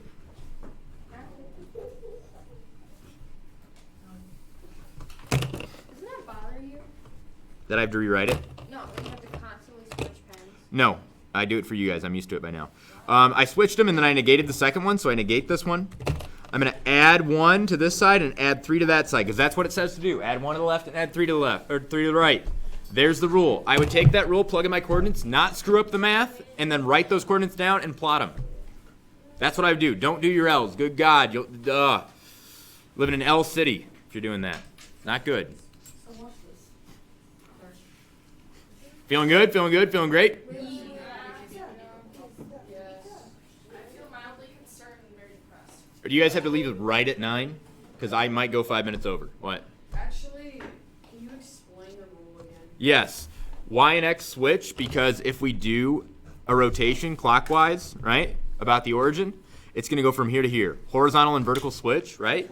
And we go from double positive to negative, positive negative. So we negate the second guy. Better? Awesome. Is this gonna be on YouTube? Yes, it will. Yep. It's on YouTube right now. We are live. Hi, Kate. Explain the rule for a 90-degree clockwise rotation, counterclockwise rotation, 180-degree rotation. I just did. 180-degree, vertical and horizontal stays horizontal, right? But they're just going opposite directions. Vertical stays vertical, but they're just going opposite directions. So we negate the x and negate the y. If we take something like this and we rotate it, right, we're going counterclockwise. So we're going from here to here, vertical and horizontal trade spots. We get from vertical here to horizontal there, right? Thumbs change place. What once was vertical is now horizontal. So x and y change spots. If we're going down this way, we're going into the fourth quadrant, which means we negate the second one. If we're going counterclockwise, then we're going, If we're going clockwise, we're going this way. Sorry, I'm trying to mirror this for the camera. I'm not going to worry about it. You know the rules. We talked about them earlier. 96. Explain a reflection over the x-axis. A reflection over the x-axis is this. Here's the x-axis. When we reflect it over the x-axis, what kind of reflection are we doing? Vertical flip, which means we negate the y. Very good. If we reflect it over the y-axis, what kind of flip are we doing? So we negate the x. Very good. That's all the explanation you need. Explain a rotation about an arbitrary point. First, you slide it to the origin, right, to make it an easier rotation. Then you apply the rule, which we have thoroughly described in the last page. Then we slide it back to get the real answer. Questions on that? No? Watch it again in slow-mo. This one, rotation about an arbitrary point, right? Again, move it, rotate it by the rule, negate both, and then slide it back. Plug in your points to the rule and get them, graph them. Don't draw L's, good God. Too many to do, right? Next, dilation. I'm sorry, that's a rotation. Let's skip it. Dilation about the origin. Super duper easy when it's about the origin. See how it says about the origin? Great. So we just do the rule to those coordinates, and we get them. Then we plot them. Done. That's it. That's literally it. You do that to this, you do that to this, and you're done. Because it's about the origin, right? You don't have to move anything. So you just do that. Finding the rule when it's about the origin. Again, it's about the origin. Okay, let's look at this one. Centered at the origin. What's the rule? Yes, I did fix this one for this. I told you I did. So, we went from vertical being 5 to vertical being 10. So what did we do to the y? We doubled it. Well, yours was slightly different, okay? We went from 2 horizontal to 10 horizontal. So what do we do to the x? We multiplied it by 5. That's the rule. It's centered at the origin. It's that simple. No sliding needed. If B and D switch spots, then we do -5, right? Yes. So to get the like the 5y and the 2y, you look at the length of the line, not the coordinate. When it's centered at the origin, that's one way to do it, right? Or you could write the coordinates down and see what happened. Yep, that's one way to do it. When it's centered at the origin, it's probably easy to eyeball both ways. Yes? Can we do 109? Like actually? We're not there yet, but yes. All right, what about an arbitrary point? Well, first we have to move it. Then we do what they say, double both. Oh. And then we slide it back, right? You want to see that one or no? I thought we had to find them. I was like, ooh. Well, we do find the rule. I know, but like you, like double. Oh, yeah, there's nothing to find, right? Do you want me to see this? Do you want to see this or no? Okay, so first thing I do, thanks for being honest. All right, so we're moving to the right one, and we're moving down 1, 2, 3, 4, 5, 6, 7. Then our rule, they said, was double the x and double the y. So I'm going to double the x and double the y after that. Then I'm going to move it back by subtracting 1 and adding 7. So what's our rule going to be? Well, it's going to be x plus 1 and y minus 7 in parentheses. And then after we do that, that is key, everybody that's watching. You need to wrap it in parentheses, and then you times it by 2.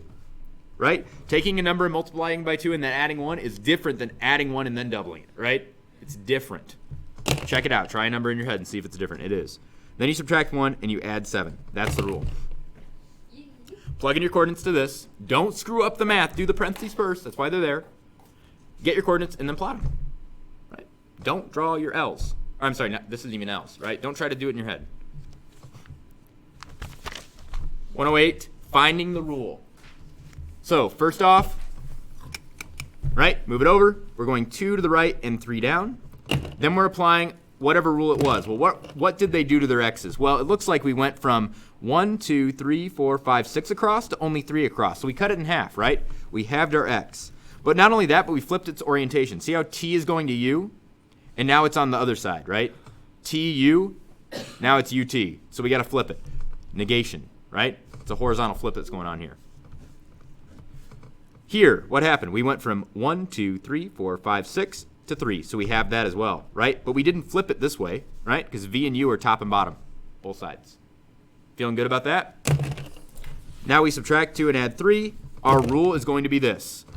X, y, add 2, subtract 3, in parentheses. That happens first. That was the first thing we did. And now that it's centered at the origin, we can just apply our basic rule, which is really easy to figure out, right? Negative half, half. And then we're going to subtract 2 and add 3, because I always forget to leave space for that. Classic Mr. Mac move.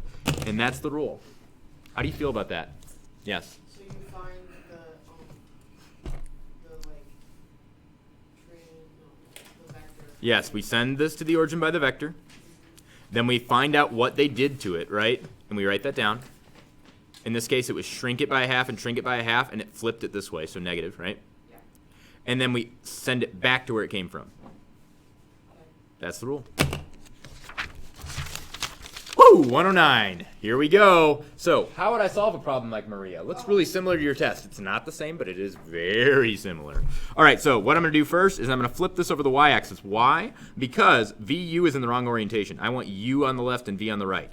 So the first thing I'm going to do is flip it, and that's going to put it over here. See how it's 4 away here? I know that's going to make it 4 away there. Goodbye. Oh, whoops. So that means U's there, V is there, T is there, and W is there now. Yep. That's after a flip. So what did I do? I negated the x, because that's a horizontal flip. Then what do I do? Again, I'm making notes so I can make my rule later. Then I'm going to make it the right size. Centered at the origin to make the math easy, so I don't have to slide anything extra, right? So I want to make it the right size. We're 2 apart here, and I want it to be 4 apart. So what do I have to do to the y, or to the x? Times it by 4, right? Times it by 2, times it by 2, times it by 2. It's 2 here, it's 4 there. I want to double it, right? Good. Now here it's 1, 2, 3, 4, 5. I want to go from 1 to 5, so I'm going to times it by 5. With me? Awesome. Now the problem is that not only makes it the right size, but also pushes it away. So U before was 4 away horizontally. Now it's doubled in that direction. So now it's 8 away horizontally. Before it was 2 away vertically, so now it's going to be 10 away vertically. So where is U going to end up after I do this rule? Well, U is going to be at, instead of 4, it's going to be at negative 8. It's going to be at 8, right? Twice as far to the right. Instead of being down 2, it's going to be down 10 because it's 5 times that. So now I need to push this to there.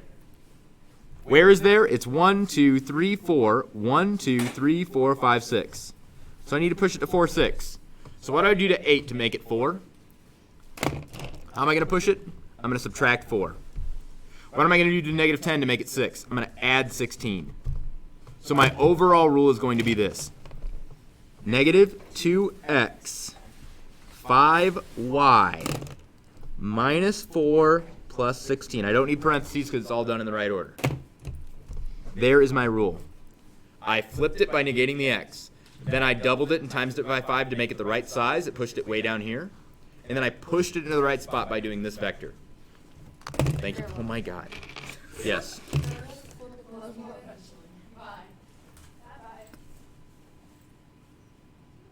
then like make it. Oh, okay, got it. I got it. Sorry, I'm almost. It's okay. 1, 2, 3, 4, 5, 6, 7, 8, 9, 10. So U is here after I do this thing, right? And that puts V like way over here, the right side, so it's 4 apart. So there's V, and then T is down here, 5 away, and that's W, right? And so now I need to push that up here. So how do I do that? Well, I just looked at U, and if I get U in the right spot, I'm good. Everything else moves the same, right? So how do I get 8 to 4? I move it 4 to the left, right? How do I get negative 10 all the way up to 6? Well, I move from negative 10 all the way up to 6 by adding 16. Better? Yes. Okay. That's 109. Explain dilation by an arbitrary point. We push it to the center to make an easier problem. Then we dilate it by whatever we want to change the size to. And then we push it back to the real center of dilation to answer the real problem. And that is it. And we're only a couple minutes over. That's it. I'll see you here tomorrow in less than 12 hours. Oh my God.